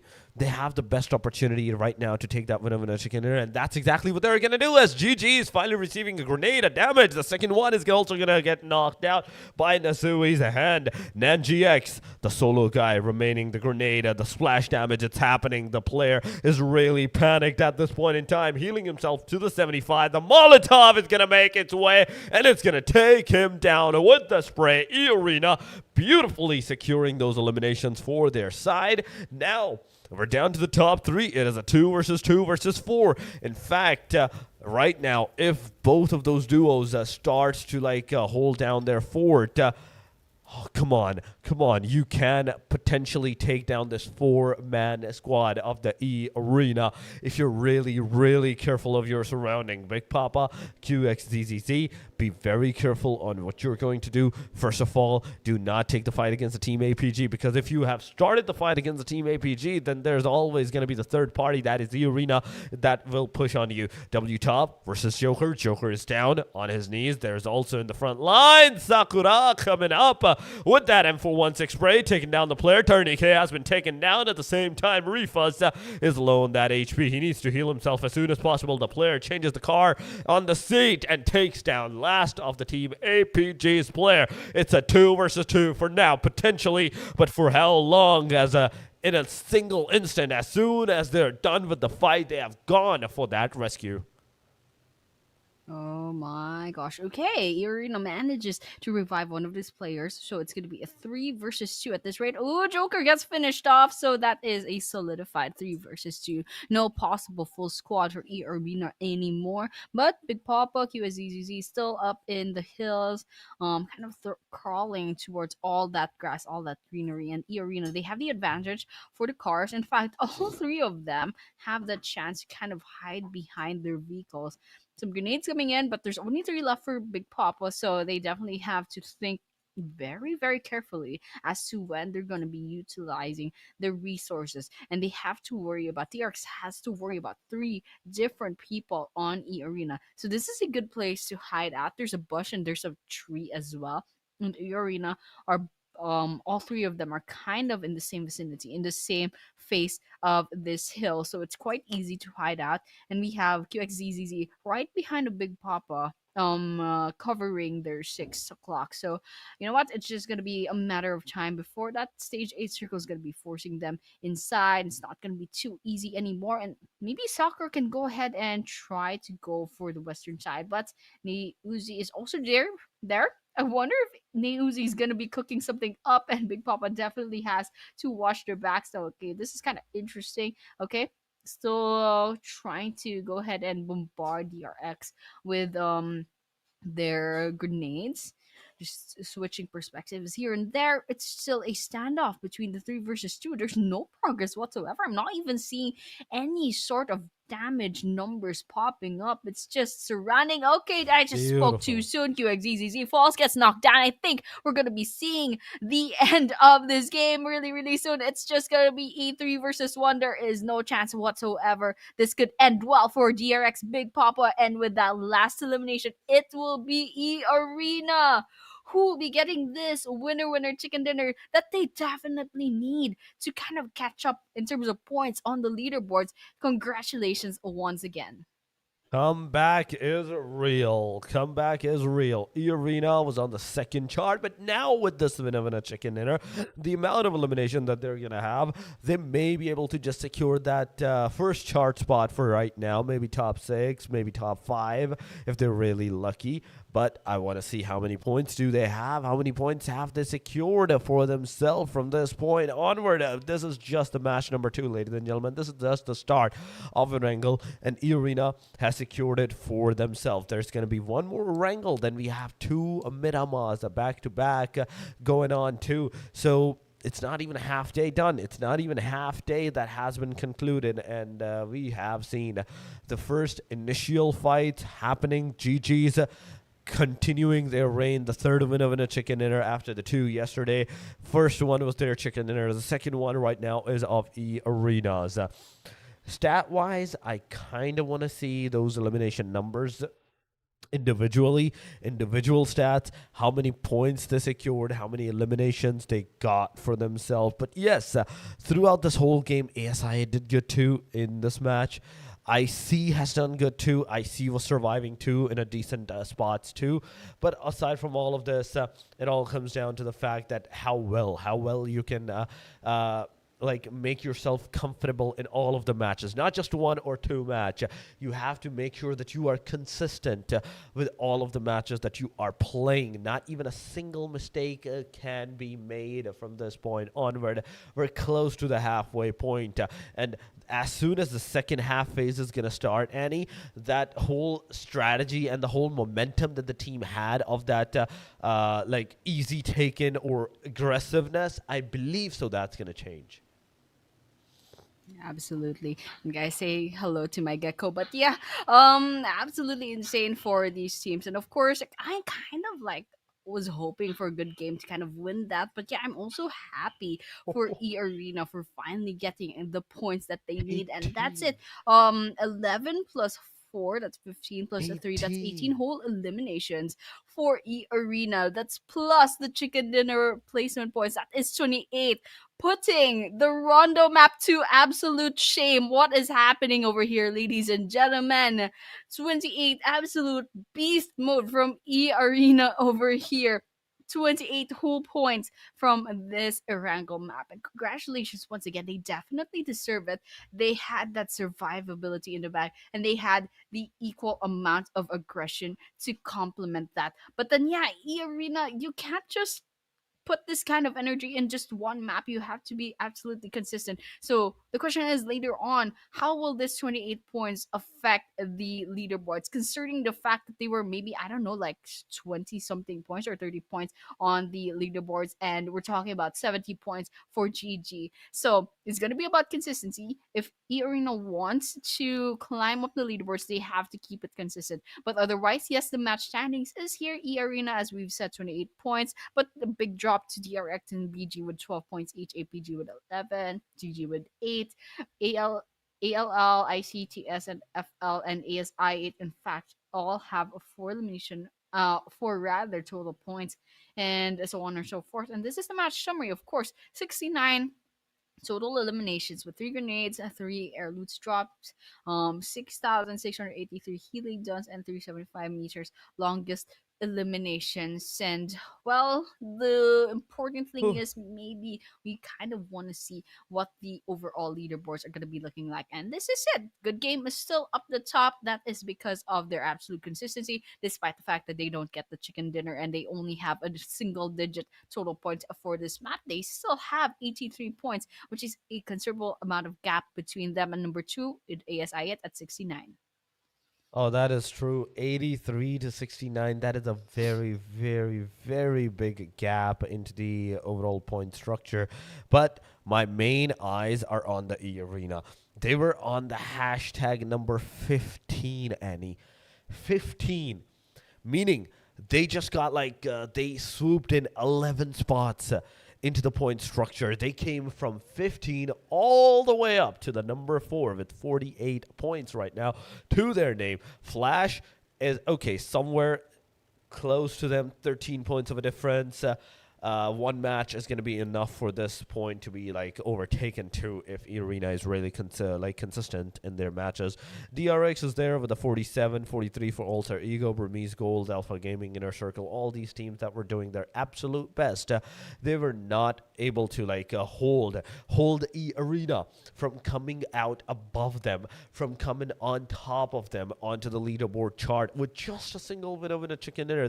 They reshuffled the whole situation of the overall ranking at this point in time, and it makes me wonder. It makes me wonder the potential that all of these teams, all of these players have in themselves. It just needs to be refined. It just needs to be polished, and you just need that one big opportunity, just one slight opportunity that will open the whole of the doors for you, and it's going to be one after another one. The doors will open. You're going to get more elimination, more fame, more eliminations, and more consistency will grow up too. But yes, match number 2 is done. The first Erangel is up. The second Erangel, or the last Erangel of the day, number 2 is next, coming up next, ladies and gentlemen. And that Erangel match is going to define so many things, because with this Erangel match, the whole pace of the game is going to be changed. The first Erangel changed the pace.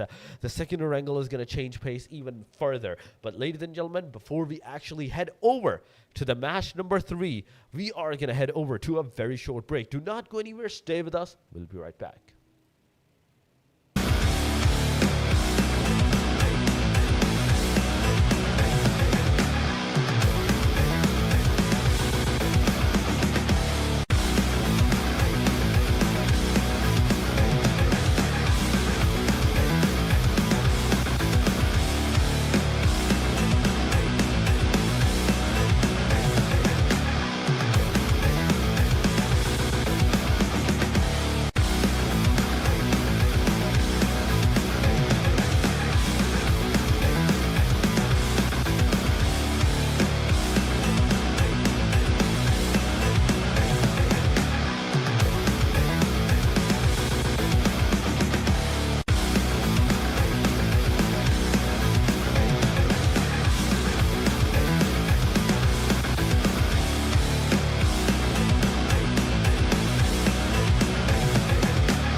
Ladies and gentlemen, welcome back once again after the short break and the highlights.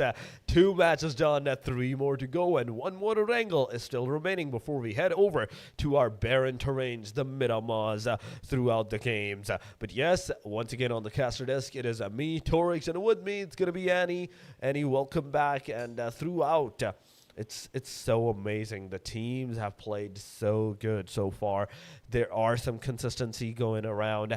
IC and a lot of other teams do need to do some work for themselves if they want to secure some decent placement into the overall ranking too. If they want the big chunk, because this is the final stage. This is the final stage. This is the week 3. You're gonna get $1,500 prize pool distribution out of this and not anywhere else. Tomorrow is gonna be the final day. So whatever you're doing to secure more and more points, the aggression that you're trying to imply upon the teams, you do it today. You do it right now. And today is going to be the most important day for the teams to secure the points. Tomorrow is going to be the most important day for the teams to maintain their points. Absolutely, and I think we covered that a while ago. Day number 2 should be where these teams should kind of be a little bit more serious. No more testing the Yeah. waters. They did that in day number 1 in the first couple of maps.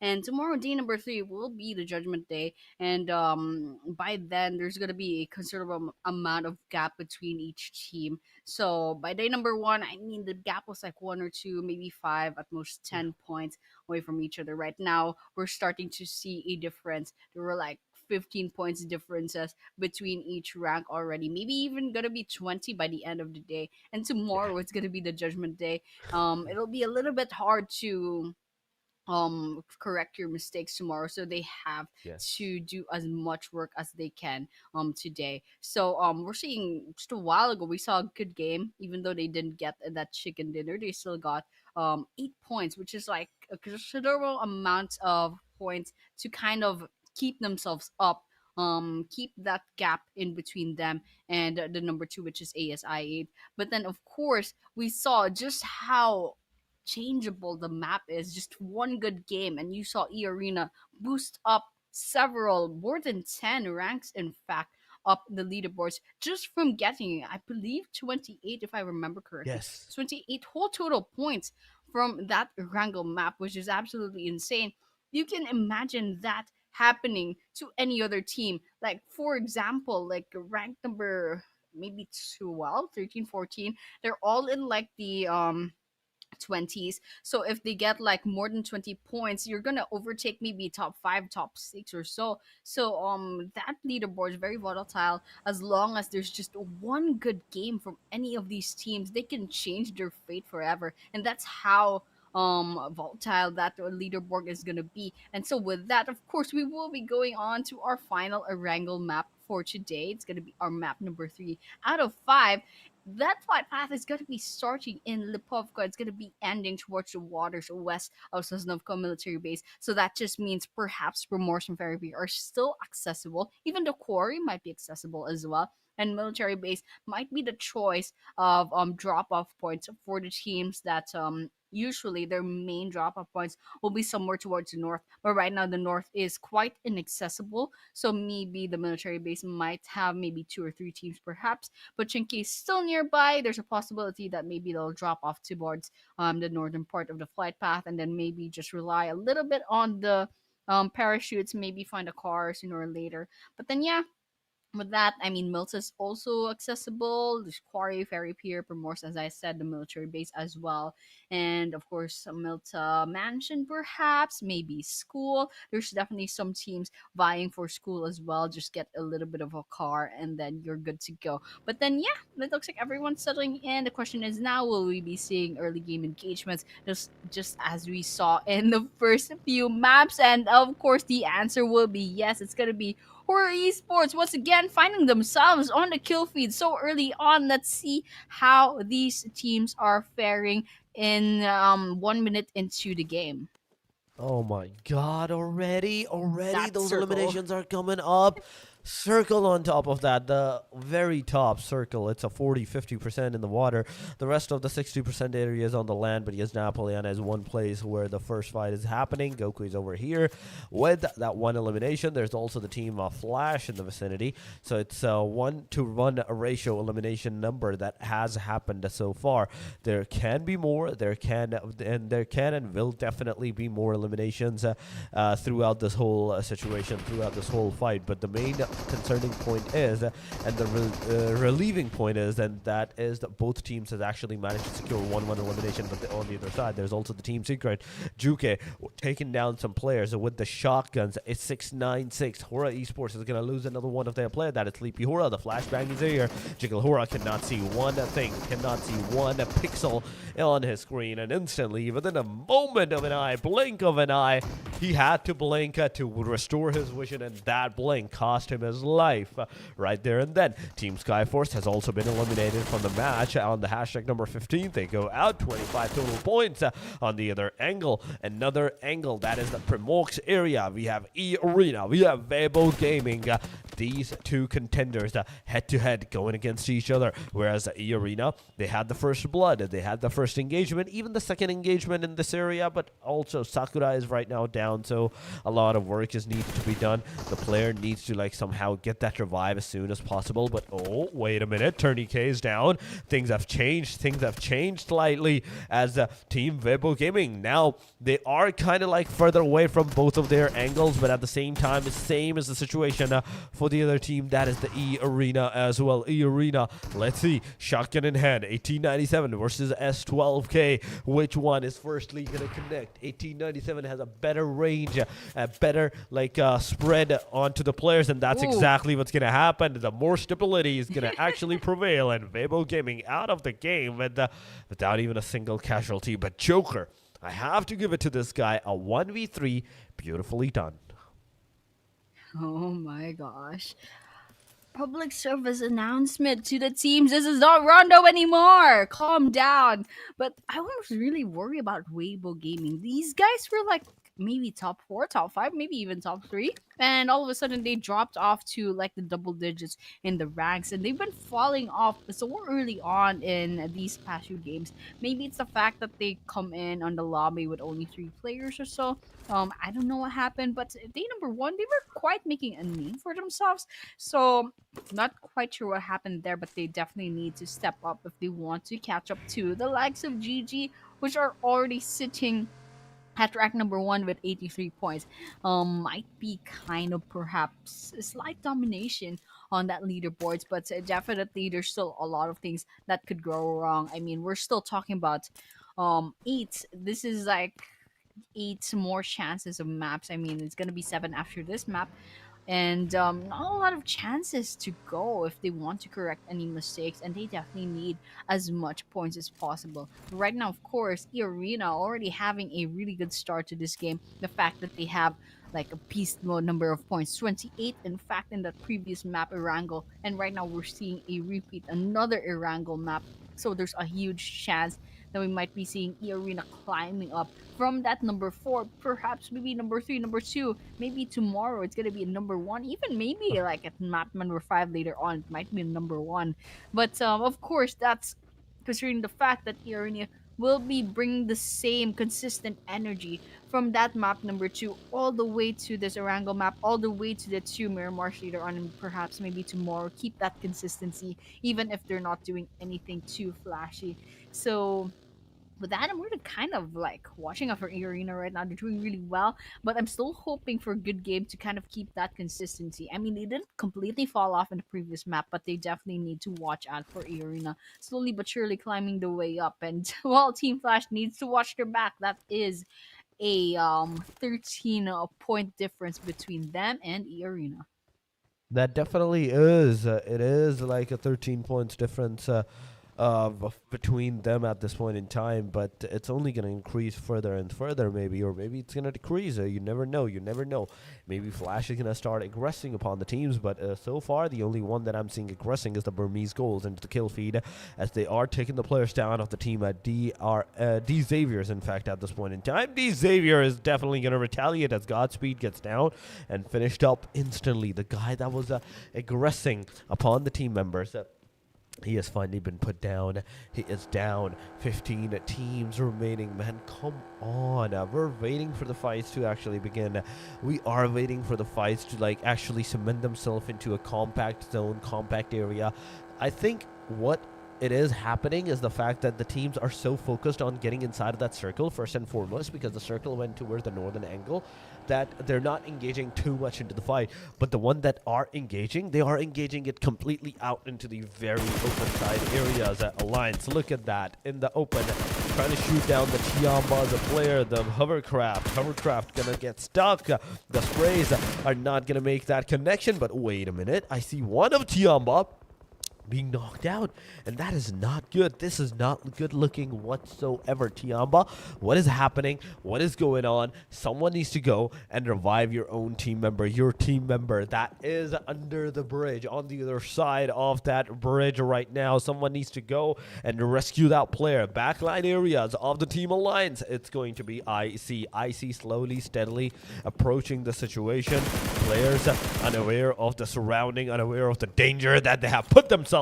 into, and 6042 ready with that grenade. 4 seconds, 3 seconds, 2 seconds. He's gonna throw one up instantly. There's also gonna be another grenade into the vicinity, but only thing that he has managed to do is to damage his own team member. TD4 is gonna seize this opportunity, take down the player. That is all hands at this point, and Naki's gonna be down by the hand of all for one, leaving down to the last 3 versus 3 fight in this area. MYV Guinea's there, 6042 is there, all for one is here. 6042, come on, heal yourself, boost yourself, go forward, and you can see how TIANBA is also losing some of their players too, and they're also retaliating. What's this guy's name? All my bikini. Okay, but anyways, yeah. All 6042 and also all for one, I believe is gonna be all that's up for Alliance. It's very strange deaths that happened over there. But yeah, Inner Circles is gonna be going into the inner circle of Alliance. I think 6042 is gonna be in trouble over here. This is a 3 versus 1. It's definitely gone.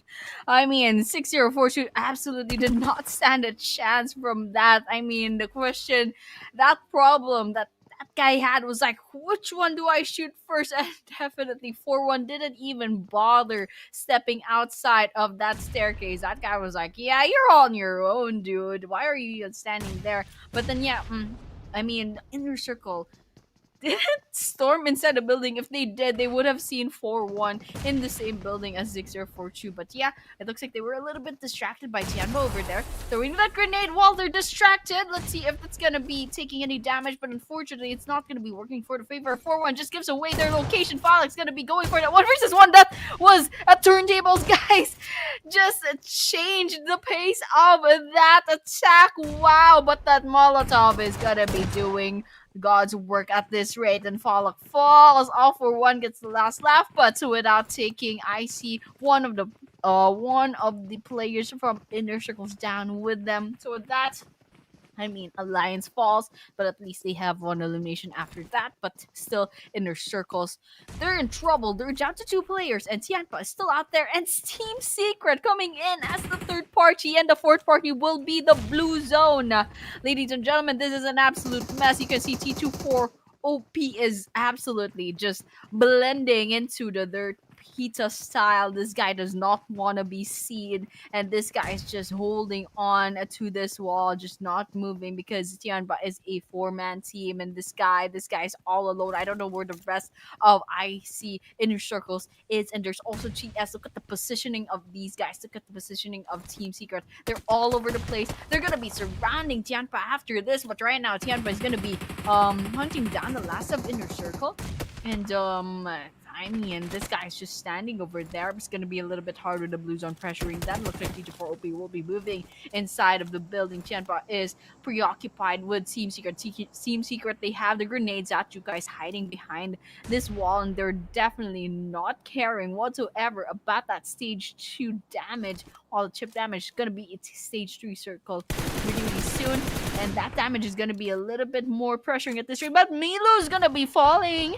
Inner Circles manages to get that elimination before getting hunted down. I mean, IC's down to 2 last players. I think one of them's already on the brink of death. And speaking of which, the play zone takes down TG4OP. I think it's going to be a total elimination later on. Juke is going to be going in for the fire, going into the Lion's Den with TIANBA taking control over this compound. But oh my gosh, a lot of things happening. Molotov burning into the building. IC falling. Finally, this is just between TIANBA and a Team Secret right now. TIANBA down to one active player, and even then it's Team Secret that will be getting 7 eliminations, wiping out TIANBA on the way. And now Team Secret, I mean, they still have heals, they still have all the time in the world to loot those resources, but it's not over yet. The Xavier, what's happening? Alpha Gaming gets 1 kill. The Xavier, they still have a couple more players to worry about, and that's exactly what they're doing. That's exactly what they're doing right now. Alpha Gaming initiating with the fights and everything. The Molotov is definitely going to force the player to come into the close vicinity, but Refus is going to be taken down. On top of that, there is Doc, alone that HP. Zeol needs to heal himself too. Come on, come on, come on. He's got to do something at this point in time. Zeol is healing himself back to the 75. The first aid kit is finally being used, but Zeol has been taken down. Wait a minute. Doc has been taken down too. Is up to top to do everything for the team. Everything for his team at this point in time. The grenade on the face comes in. He's going to finish up the elimination on the left side. There's also another one down. Come on, come on. Finish him up as well. He's going to bleed out before the bleed. Definitely the spray comes in, but couldn't get that confirmation. It is DPLUS Kiaz Osal in the back line that got that knockdown onto one of the D Xavier's players. Now Paragen, one of the final player. Come on. It is a 1v1 happening. Either Team Alpha Game is going to have 3 eliminations and 1 player remaining, or DX is going to have 4 eliminations for themselves, as they are going to have all the players eliminated of the Team Alpha Gaming this time around. The grenades, the Molotovs, everything has been utilized by the Alpha Gaming's W Top, and now it's all up to his guns, all up to his arsenal to use, to utilize and eliminate the players up. W Top healing himself, back lines, there are different fights. FL Bows taking the fight versus Alter Ego. There are car eliminations coming around. 11 teams are remaining. 11 teams with 29 players are remaining into the game, and there goes the number. There goes the number out of the window. 10 teams, 27 players are remaining. W Top jumping down, S12K in hand, trying to shoot down the players, but he doesn't realize that the other team member also has an S12K in the hand too. He's more focused on the fact that, okay, he's cooking that grenade. He is cooking that grenade, but Paragen is low. Now finally, with that one shot connected from that grenade with that S12K, in fact, this guy is finally going to push forward, but in the meanwhile, Paragen is going to be finished off by the play circle. You are not going to be able to get that 3rd elimination. You're just going to stick around with the 2, and with this, now Alpha Gaming is also down to the last player. Alpha Gaming, W Top, the one and only hope. Get in the car, get out of here. That's the only thing that you can do, buddy. Absolutely. The only thing that they can do at this rate, kind of just watch out for CC, which is on a roll right now. But yeah, I guess that's all that they can do at this rate. Kind of just scoping out the area. Ooh, they can see some movement with the cars from Team Secret. Let's see if Fabian can go ahead and take down that car, but I don't think that's gonna be happening soon. Just scouting the area right now. Nothing popping up in the kill feed. Just kind of watching out for any movement. What was that car? But F3 manages to get no, it's actually not F3, but someone from Team Secret manages to get one from DRX. Okay, it looks like F3 is trying to get some shots in. DRX is right at the distance, hiding behind the trees. They definitely got spotted. Their location has been given away, but that smoke, that is a huge question mark, because that guy just put a smoke and then drove off in their car. I don't know if this is mind games or something. But over here, DPLUS Kia is going to be going up against Alpha Gaming. There's a grenade coming in. Possible 1 versus 1. Top still has their grenade in hand, and Ozol's trying to kind of like sidestep over here. Yes, that's a 1 versus 1. It's Alpha Gaming. They'll be losing that. Ozol, crazy reaction time over there, and that's actually the full wipeout of Alpha Gaming. And with that, I mean, absolutely insane. We can see that the teams that are still up in the running are mostly in the first half, on the first page of that leaderboard. So this is a battle between giants, like, more or less. We still have GG left on the table. Team Flash is still a 3-man team. ASI8, unfortunately, down to their last player, so they're going to be going in for those placement points, which paid off, by the way. It's already 8 teams, so we're definitely in placement territory. EA, still a full squad. Possible chicken dinner. Possible bulk, maybe 20 or so points from this game, so it's a good chance for EA to go ahead and catch up. And of course, DRX is still in the running, 3 players in. And speaking of DRX, they find the last player of ASI. It's a nice camera work over there, and they can go ahead and loot the place up. They finally wiped out that team on their side. Now we're down to 7 teams. BG still up in the running. TS, last of 4 players. Rather, no player has been eliminated just yet. And of course, we have DK as well still in the running.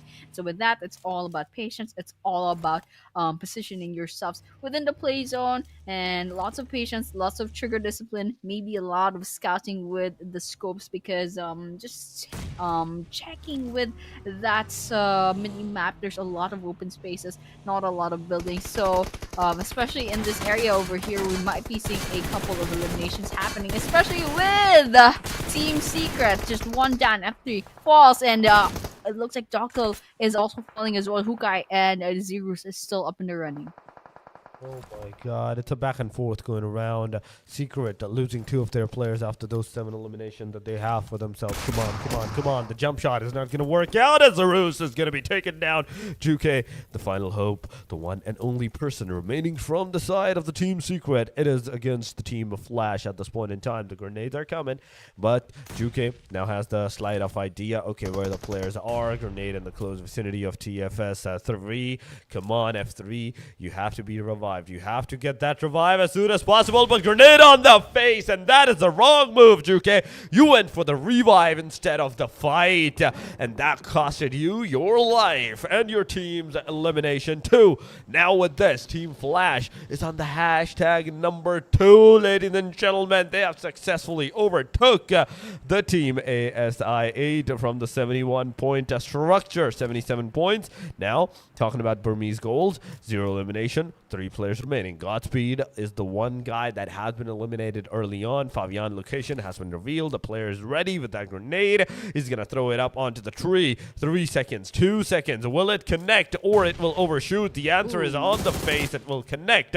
The player is going to be down right now. DK, CHPZ in the back lines. You can see him on the mountaintop on the left side. The other guy from the team at DK, DPLUS Kia, is residing close to the vicinity. That is Ozol. Come on, Ozol, CHPZ. It's your time. It's your time. Whether you're going to push or you're going to disengage, you have to do it fast, because there is more than just one team. There is more than just the team that took down your elimination. DRX's Nia has been eliminated. Knocked down, in fact, right now. The grenades are coming up from the DRX's side. Can you make some connections? FL Win taking down EARENA's Joker. Wait a second. Wait a minute. Hold up a minute. So it's not just only this forefront fight. It's a backline fight too, where Flash is pushing up. Joker has been eliminated. Win is over here. Solo with 10 eliminations. Oh, what is this guy made of? What did this guy had for breakfast at this point in time? Because he is eating everybody. This guy is winning quite literally. 10 eliminations. I mean, the fact that Team Flash has 17 whole eliminations, it's just absolutely insane. But just as I was saying, Team Flash gets shut down completely. Unfortunately, not getting too much placement points, but that aggression paid off. They got 17 whole eliminations plus a couple of placement points from winning maybe the sixth team to go down. So really good job, especially since Team Flash is kind of laying low for a while. They've just been getting maybe less than 10 points, maybe just a little bit more than 10 points each map. They're kind of laying low, going on low profile. But right now, they're definitely shining. I think they're trying a more aggressive approach this time, and it definitely paid off with a flashy 17 whole eliminations. Even FL's win is absolutely insane. I don't know what happened over there. Really props to Team Flash. Although they fell off quite early on, they didn't quite see the final five. Still, it's really impressive. But right now, still a good game is still up in the running. I really thought Team Flash might actually like overtake GG at this rate, but well, I hope we'll get that tonight. That they still have a couple more maps to go. And speaking of which, BURMESE schools spots EARENA. There's a chance that well, EARENA is still up in the running with 3 players, so there's still a chance that these guys are gonna be winning that chicken dinner once again. But I mean, they're gonna have to play it really, really safe this at this point because we're not really seeing anything popping up with the kill feed as of this moment, and I think EARENA they definitely need to catch up in terms of elimination points for this map. So just kind of watching out for EARENA over here. It looks like BURMESE Goals is going on mostly the offensive, definitely not holding back on that trigger on those bullets, and it looks like 30K is trying to scout out the area as well rather. And your X and DK, they're kind of laying low just a little bit. I don't even know where goodness where the position, but I can see them. They're quite outside of the circle. I don't know what they're up to though. I think they're in their cars just trying to get into position. So with that, I mean, we're stage 6 in the circle. It's and really soon that blue zone eating up players. So with that, there's a chance that well, EARENA, they're gonna have to reposition. There's a chance that there might be a slight gatekeeping, maybe not, maybe yes, but there's a couple of trees, there's a couple of buildings where they can hide out in. So it's all gonna be tactical. And now go ahead and try to take some areas into their control, but it looks like good game will be starting on with a bunch of sprays. They're going to be giving out their location, but on the other hand, they're trying to take down one of these players, Uzi, in fact, of EARENA. Let's see if that's going to be working out in favor of good game. Ooh, EARENA is here. Team Good Game is here. The team that is constantly coming up on the leaderboard is finally up against a team that is at the very top of the leaderboard, ladies and gentlemen. It is 83 points versus 54 points coming around. Who is going to win this fight is a bigger question at this point, because whosoever does that, either it's going to be GG, because if they do, they will have decent more points against the team FL at this point in time, because they need more points against the team FL now if they want to maintain their #1 spot whatsoever. But at the same time, EARENA is here with the 6th elimination. They have their momentum set already. EARENA, 30K is being taken down. Neozi and Sakura are the only 2 players remaining from this point onward. So on the other side, we are seeing the sprays coming around. DRX is there as well, but GG is also down to the last 2 players. Come on, careful. EARENA, go for the revive as soon as possible. Leave this premises. 2 seconds, 1 second. The circle is about to close. You are completely out in the open. The sprays can definitely hurt you and affect you, your momentum, your position. But the circle shift, it's going to be onto the south side this time.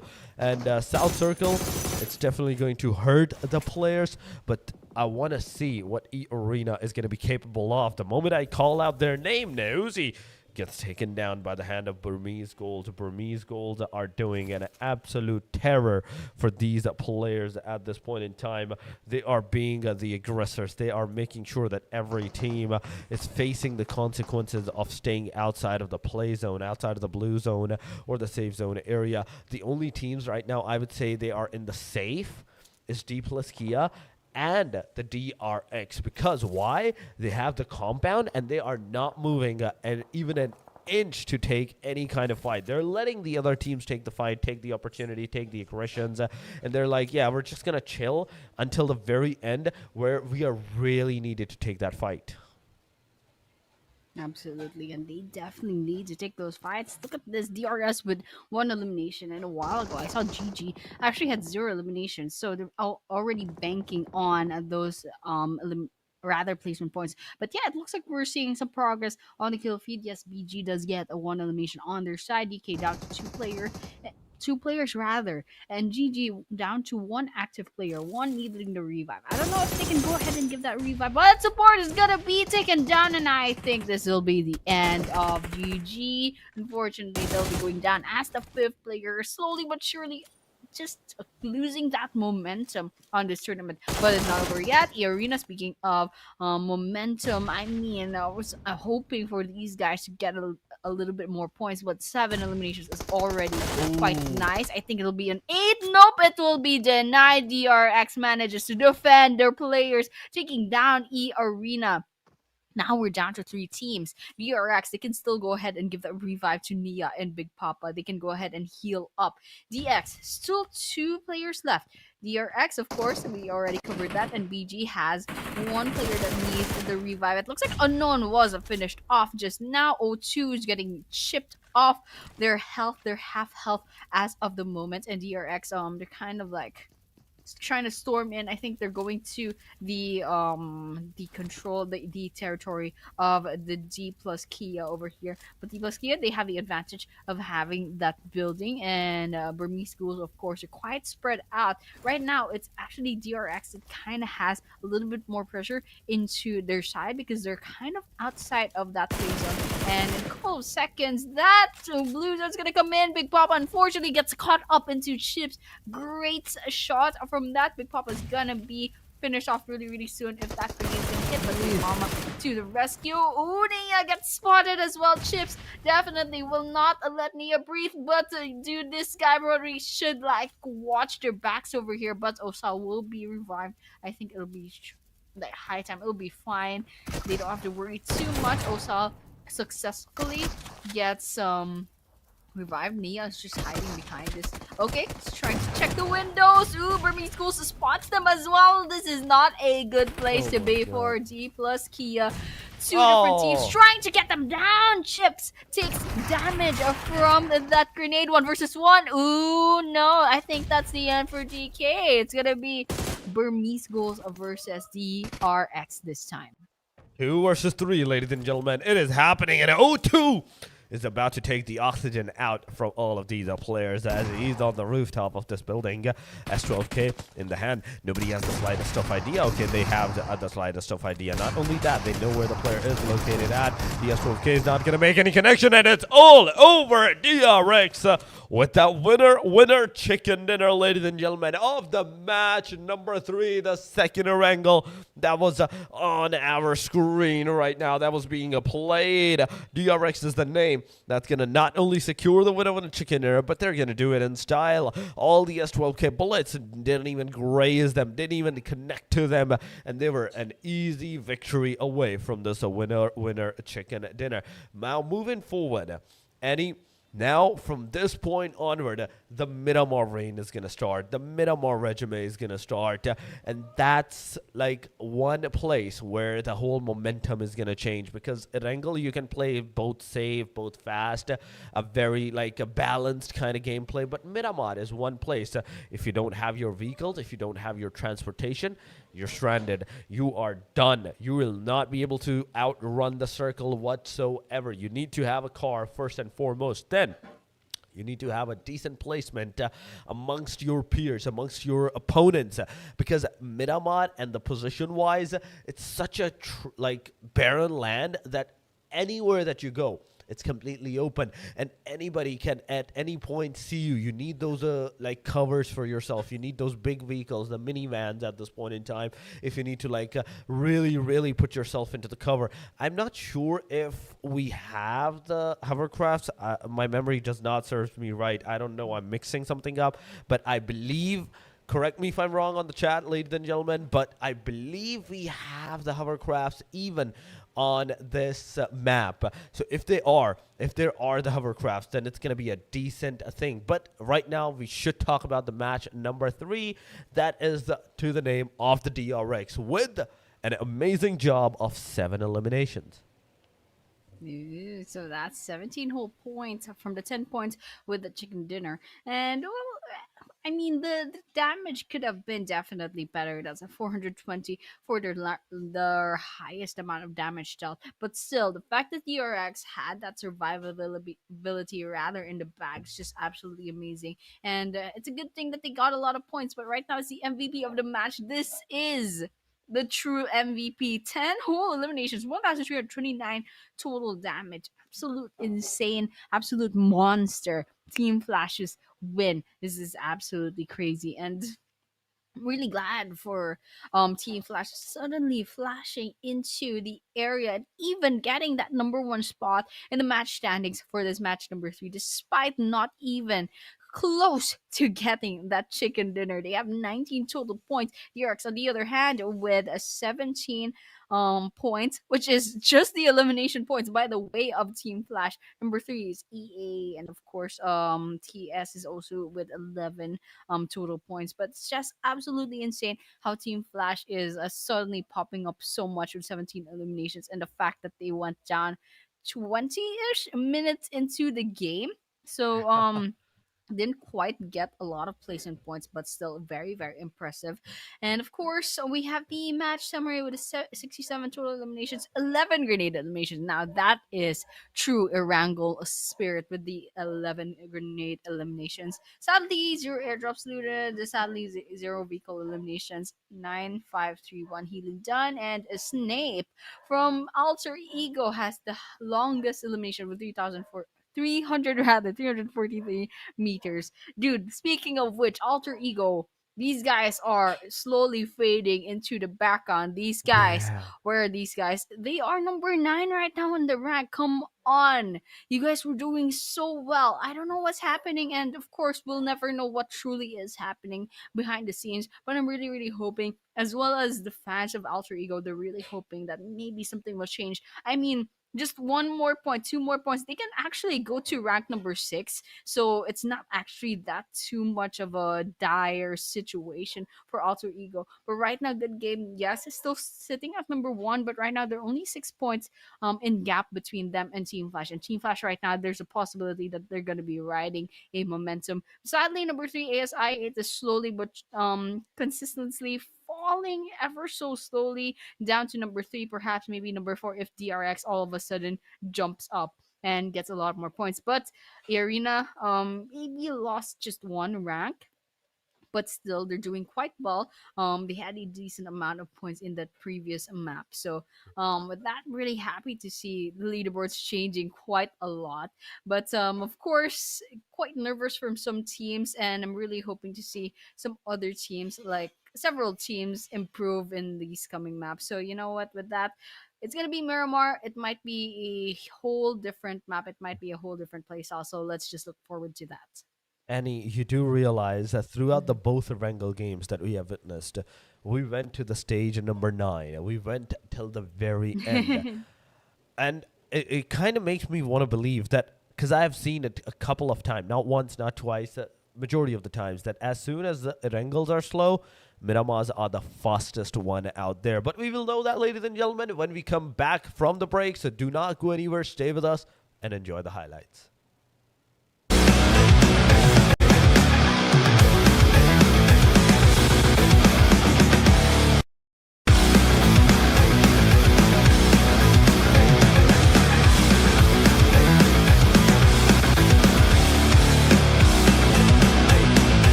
And we are back. We are all in map number 4 of our D number 2 of the PUBG Mobile Training Grounds Pro Nepal Season 3. Guys, it's been a long way. We're already down to, actually, we're done with the first half of our maps for tonight. And now we're going on to our last two.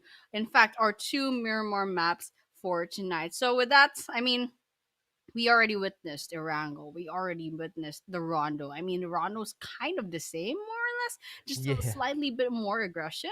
And then the Erangel was very drawn out, like to say the least. I mean, quite dragging, kind of waiting Yes. for things to happen. And if the stories will kind of stay the same with what happened day number 1 yesterday, because that's what happened with Rondo and Erangel, then Miramar is gonna be a bloodbath in the first half of the game, in the first maybe 5 minutes or so. It's gonna be like a lot of engagements, and people will just drop into the same area for some reason, for no reason whatsoever.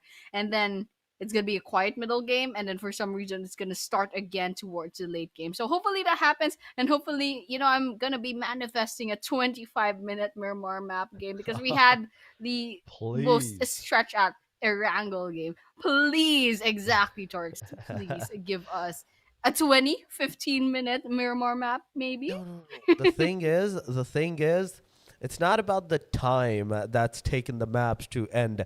It's the teams that's taken so long to initiate those fights.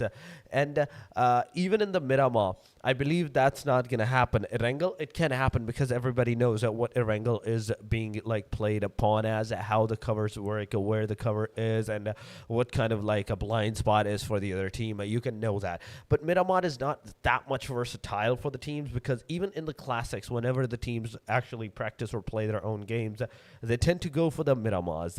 In fact, Erangels, not the Miramars. So the only time they are going for the Miramars are their practices or somewhere into the vicinity if they really, really want to play it out. So because of this, we might see some early fights and early engagements throughout the whole action. But yes, the rematches are done and dusted. That is Rondo for GG, EARENA for the Erangel, and last but not the least, the final Erangel that we just witnessed for the DRX. Miramars versus Miramars it is for the rest of the two maps that's about to occur. And I was talking about the Miramar being how it can lead up to the fight. Yes, of course, because Miramar, first of all, Annie, has such a low loot ratio. You have like on the fingertips 4 or 5 cities, major cities that has the best drops, best loot. Other than that, if you're going somewhere, you're kind of hindering yourself for the early fights. You're not going to be able to take those early fights. You're not going to be take those early engagements, and because of those like that factors, the team usually go for the early fight. But here we go, ladies and gentlemen. The wait time is over. We are starting our match number next. The match number 4. It is showtime for the Miramar. Absolutely, absolutely. We are going to be going to map number 4 already for our D number 2. This is their 7th to the last chance to prove themselves on leaderboards. And that flight path is going to go from up north going down to Minas del Sur. I think I've seen this flight path before. It feels very deja vu.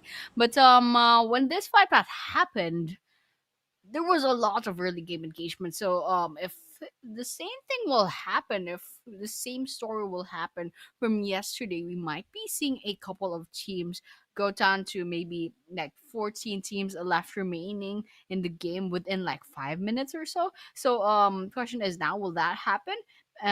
Or maybe people will start, you know, being very careful at this at this day number 2. That's the question. But right now we don't really have any idea as to how this map is going to end, because of course this is our first Miramar map. We're going to be testing the waters at first for this first Miramar map. But right now, yep, they're going to be jumping in.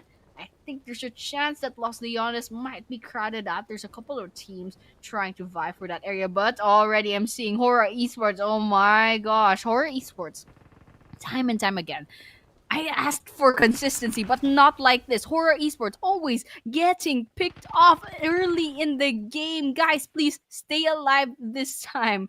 And I'm kind of nervous because there's another team nearby. So watching out for HORAA Esports. Hopefully they stay alive. They're still looting and everything. And there's, I believe that's DX saving nearby. Okay, Lamborghini takes a lot of damage.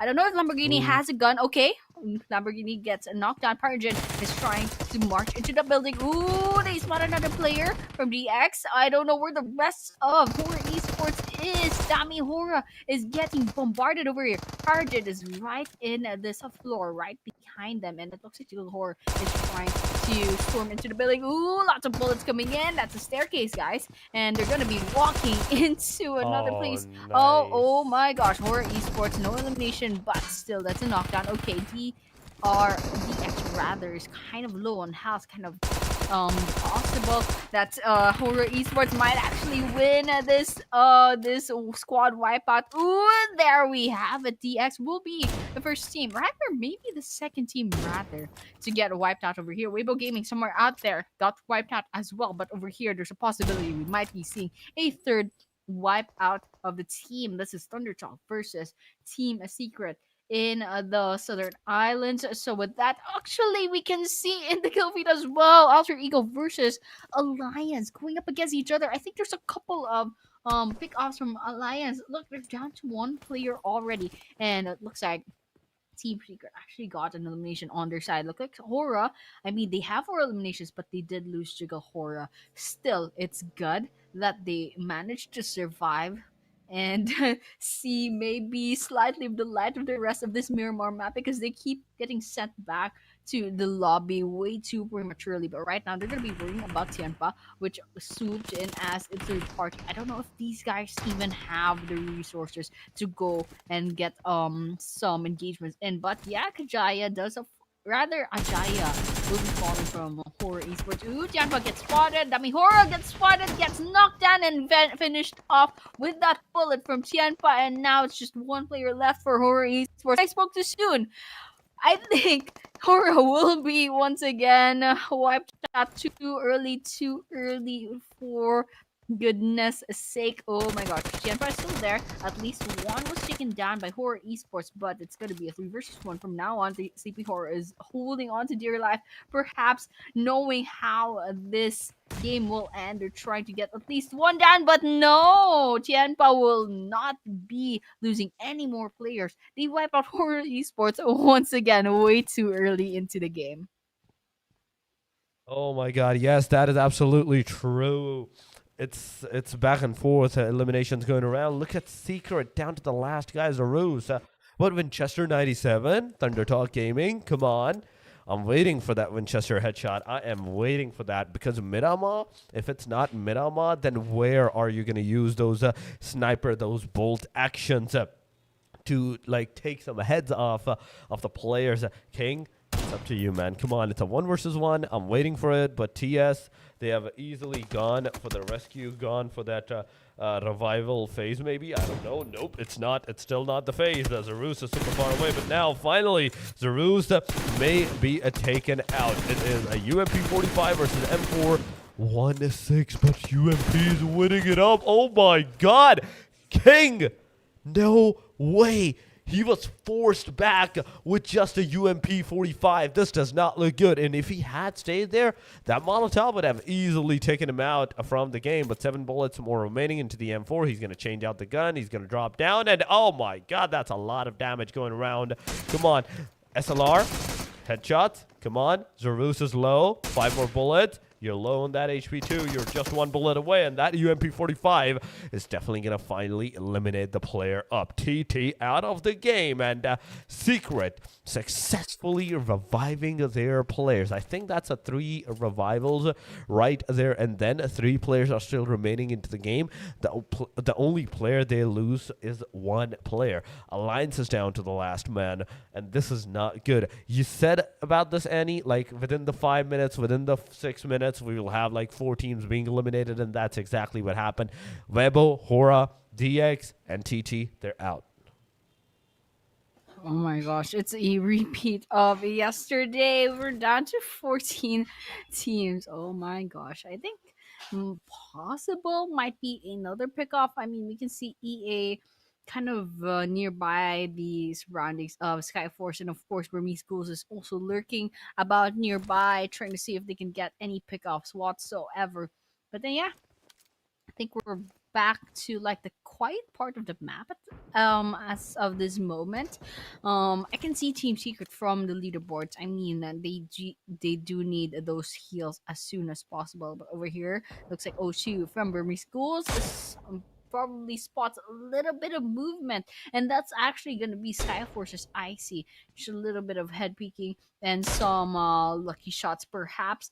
Okay, just a couple of sprays, rather taps, rather a couple of taps from Burmese Schools. It looks like we might be seeing some rotations from Burmese Schools. They're going to be going away from that vicinity, and Skyforce, they're still kind of trying to hold their ground to spread out just a little too thinly all around the map. Whether or not that works in their favor, that's going to be something that we'll be confirming later on. Right now, it's Icy that's going to be, oh, took a lot of damage. They're down to half their health, even less than that. I don't know if it was because of O2's bullet, but yeah, that's a lot of damage taken. But there's a possibility that it's also EARENA's doing, perhaps, and there's probably like a third party nearby. Let's just see how that's gonna work out for them. But yeah, I think it's just gonna be a bunch of lurking, a lot of scope scouting as of this moment, because we're already 8 minutes into the game. I think we had like 2 minutes of peace whatsoever. But yeah, Burmese Schools Master Ichi will be joining in the fray. Got shot at just a little bit, but speaking of shot at, Alpha Gaming Ziles also getting shot at, and there's DRX nearby. So the question is now, will Alpha Gaming manage to take over this compound that DRX has control over as of this moment, or will Alpha Gaming get wiped out at this rate? They are playing so cautiously. Everybody is. Because you know that at this point, even the slightest of mistake is going to bring out so much destruction for your team, and maybe even the chance of you securing that top 3 spot for that price pool factor. You may not be able to get eligible for that if you make some mistakes and fall down too much short. But the circle is going to take a shift towards the eastern corner, hard eastern side. It is truck stop, it is Minas Generalis, the areas that is right now in the circle. But ladies and gentlemen, the fight is happening. It is the Skyforce being obliterated right here. Look at that. Burmese Goals. O2 came in. He took down Sanchir, finished him off right there and then. And now with this, the 2 eliminations that the team has, 1 player is also knocked down. So the revival is definitely needed to be done. But on the other side, Secret, the last guy that was alive, it's all over. Big Mama versus IC. It's happening as Naki is going to take down Mama and Papa together. That's 2 down of the team at DRX, and they might just get eliminated. Zeol is also not going to be safe from the head reign of IC at this point in time, as IC T24 finishes off Zeol. Alpha Gaming is also going to receive a heavy setback. Absolutely, and well, Alpha Gaming, they lost Zyle already. Still 0 eliminations. So trying to get something from this situation. But yeah, Skyforce still up in the running. Still trying to get some kills up against well, there's no one here anymore. But yeah, just trying to get that vantage point up in the. Team Flash might be in a little bit of trouble. ESIA trying to take back their titles, and of course they did get Zeus on the knockdown, and there's a lot of other players from Team Flash just lurking around the distance. So it's just gonna be a back and forth between them. Speaking of back and forth, Alpha Gaming throwing in that grenade, taking a little bit of damage on the side of Inner Circle. But look at that! Look at their roster. W top.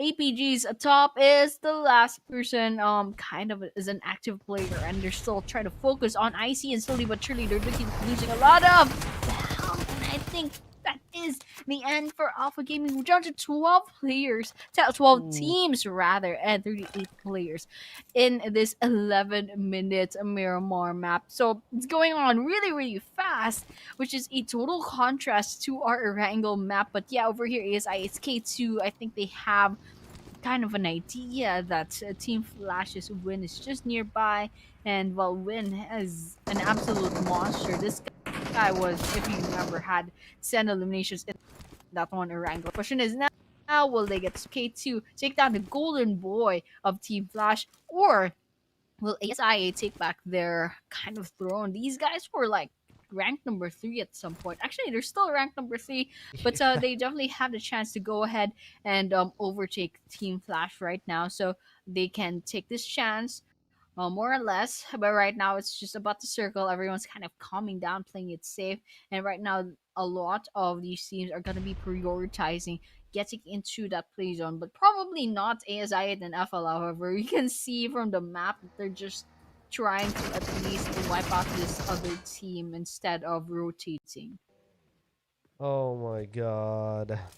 This situation is going really, really hard, but EARENA finally taking down IC. Beautiful shots going around from under the vehicle, taking down IC completely, finishing him off. That's the first elimination that they're going to have, but whoa! What did I say into the kill feed? A win? You are a beast. That is a 1v3 from the Team Flash that has just been on the side of the Team ASI, annihilating them, getting them finished off right there and then. Godless is here into the vicinity, 79. For 226 bullets to the guy. Joker is on the top of the building, or the mountain, if I have to say. But that mountain top not only gives him enough advantage against the team, but also the disadvantage to his own self too. The moment he is going to be into the open, he's going to be spotted, but at the same time, he can spot down the player that is on the top of the mountain too. It all comes down to the fact who spots who first and who shots who first and foremost to get that elimination done. Joker is low, whereas Godless is full HP. One headshot is all it's going to take from the Godless side to eliminate the player, to knock down the player, throw the whole momentum of the EARENA's aside. But there we go, the fire from the backside. Tourniquet is going to take down a Godless. And with this, it is the SKYFORCE that is done, that is dusted. EARENA closing in the gaps of the number 4, the number 3s by getting these kind of eliminations, 2, 3 eliminations each map. But there's only one more map remaining after this, so you have to be careful on what you're doing. Falak is there, taking down the players with their cars. IC is playing car game. They're playing dodge the car at this point in time. They're ramming down the players, eliminating them up. TIANBA is over here on our screen against the DRX, the team that got that win over a chicken dinner a while ago. Let's see if they're going to be maintaining their posture and their position into this game as well, trying to get some decent number of points, or they will be eliminated from this point onward. Absolutely. I know, time for this. Ooh, okay, finally DRX emerges from the smokes, go immediately into QZZ's position, taking them down so easily, just like that, with the numbers advantage. And I think DRS, they're taking on this aggressive approach despite only having 2 players, just taking them by surprise. Everyone's playing safe. Let's just not play safe. But QXCZZ unfortunately will be falling, and Nia will be the last person standing. I mean, it's just one elimination, unfortunately, and now I think we're going to be trying for our placement points, but Nia did get spotted, so this is not a good place to be. You can see Falak from inner circles closing in sooner or later, but TIANBA is still up in the running, and there's Alter Ego nearby. Alter Ego definitely needs to take back their title in this tournament. But of course, they're already doing well with 3 eliminations. We're still at 29 players. That's still a lot of potential elimination points to be had. But speaking of eliminations, it looks like Joker gets a knockdown on their side. And it's actually going to be a trade-off. Falak also manages to knock down both Joker and Sakura. That's a confirmation for Joker, by the way. And it looks like Good Game is also joining in, getting one knockdown on their side, and it looks like in this area right here, EARENA's kind of getting eaten up by that blue zone, and Tourniquet, by the way, is the last person person standing for EARENA. So I don't know if Sakura can still get revived in this situation. I don't know how they're positioned right now, where their location is, because it looks like inner circle's kind of surrounding them as of this moment. Okay, let's see if Sakura can still be saved. It looks like Sakura's really, really low in health right now, and IC still 3-man squad at this rate. Actually, a 4-man squad. I don't know where the other person is, but of course, also Eagle is still in the game. Sakura, ooh, that's a lot of shots. And Tourniquet gets taken down. It's EARENA will be going down with no placement points whatsoever. And of course, the game does go on. We still have Alter Ego and Team Flash to worry about. We see Win is getting taken down by their own Molotov. I don't know if that counts as an elimination point, but that is definitely something that you do not want happening to yourself. Oh my god, yeah, that is true. That is true. There's 8 teams remaining into the game at this point in time. There's GG with 86 points right now, and Team FL, they are together with the players. They are together the same points. Same points at the same time. But GG is definitely going to be on the top because of the 2 Vinavina chicken dinners, and at the top of that, they're still surviving. So even top 8, they're going to have 1 placement point at this point. So Alter Ego right now on our screen, the team that I am right now really is rooting for because they tried really good. They were playing really good at the start of the games and everything. The first 2 matches of the day number 1 was great for them. But so far on our screen is DPLUS Kia as well. On the eastern corner they are, and nobody's in the backside, and nobody can backstab them. Nobody can come from the back lines to take them down or something. They only have to like focus on their forefront or the right side where the Team Alliance's last guy is residing. And talking about Alliance, it's been a while since like we have seen that even that guy, he has not done anything after like initial 7, 8 minutes, 9 minutes where they were down to the last player. He did not budge an inch. He was definitely committed to the act of surviving. Yeah, absolutely. And survivability is a factor that you definitely need. But speaking of which, I think DPLUS Kia is trying to go in and maybe get some bossy kills at this rate. But then, yeah, there's BURMESE GHOULS nearby. Some sprays coming in. Nothing popping up in the kill feed. Just a 6x a scope and a dream for DPLUS Kia's Fabian. But they're not going to be finding any kills just yet. But yeah, Alter Ego still up in the game. 4 eliminations right now, vying for their 5 DKs at their at their front right now. 3 players in fact, but of course Alter Ego still a full man squad. But all the while, so we're out there. TRX gets eliminated off by TIANBA. I believe that was TIANBA finishing them off, and now we're down to 7 teams. This is placement points, guys. So with that, 23 players left remaining on the field. Alter Ego out in the open. They've spotted several teams just lurking about, but they're still outside of the play zone. They're actually at the border of the play zone. So when that next stage of the circle is gonna close in, they're definitely gonna have to keep moving.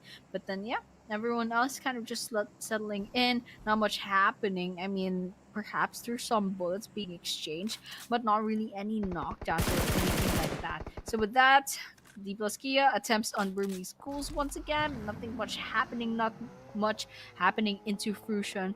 But then again, just chill out, guys. It's still not even 20 minutes into the game. BG, Master Ichi gets 1, and Fabian takes a bit of damage. Will that be a finisher? Nope. Fabian lives to see another day. Oh my god. Come on. We have 23 players remaining. There's DK. There's that has a knockdown onto their side, but Alter Ego is also going to face the same resume at this point in time. But ooh, wait a minute. Alliance finally being eliminated on the hashtag number 7. They're only going to have 2 points now for themselves into the placement. But DPLUS Kia finally given out that revive to their own team members at this point in time. They have 0 eliminations. 0 eliminations, meaning that grenade, if it connects, they're only going to be like viable and like capable of securing that placement point in this match. But ooh, wait a minute, I see what has happened. A while ago they were 4 men and now they're down to the 2 men. 5 eliminations for the Alter Egos right now. Fabian is being taken down by the grenade of the BURMESE GHOULS. There we have it. Let's see. BURMESE GHOULS, Master Ichi. Why Why would you get out of the car Why? so hastily and just get knocked down instantly? The backside fire, it's coming up. Chips receiving the damage, but successfully. He's lucky. He is definitely lucky enough to not get too much impaired by that spray or the damage. But oh my god, this guy sprays on a next level. He took down 2 right there and then. But now, not only he took down the players, but also he's in the safe. He has healed himself back to the 75. Burmese GHOULS has faced a very major setback. Why? Because of one slight mistake of Master Ichi jumping out of the car early on and getting knocked out. Oh my gosh, just one little mistake. But yeah, okay, Burmese GHOULS, they still have a chance. They still have 2 players left remaining. All they have to do is capitalize on that as much as possible. I mean, they've been dealt their cards, they're gonna play with them. Right now, it's DPLUS Kia versus Burmese GHOULS. It's a 2 versus 2. All the while, Alter Ego over here, alongside TIANBA nearby, and there's also inner circles towards the western perimeter. And of course, we also have Good Game lurking about just somewhere there near where TIANBA is. But then, yeah, Alter Ego kind of has to rely a lot on the terrain and perhaps their cars as well, because there aren't a lot of buildings in the immediate area. So it's all about like kind of hiding behind these hills, these elevations. DPLUS Kia is kind of hiding with the blue zone kind of behind their back, and that just helps out a lot. But then they're gonna be forced to move every so often. And also has half health, but manages to dodge all those bullets from Burmese GHOULS, and now they're inside of the building. 1 versus 1 potentially. come on. Ooh, unknown get shot down, but oh, so false. I really thought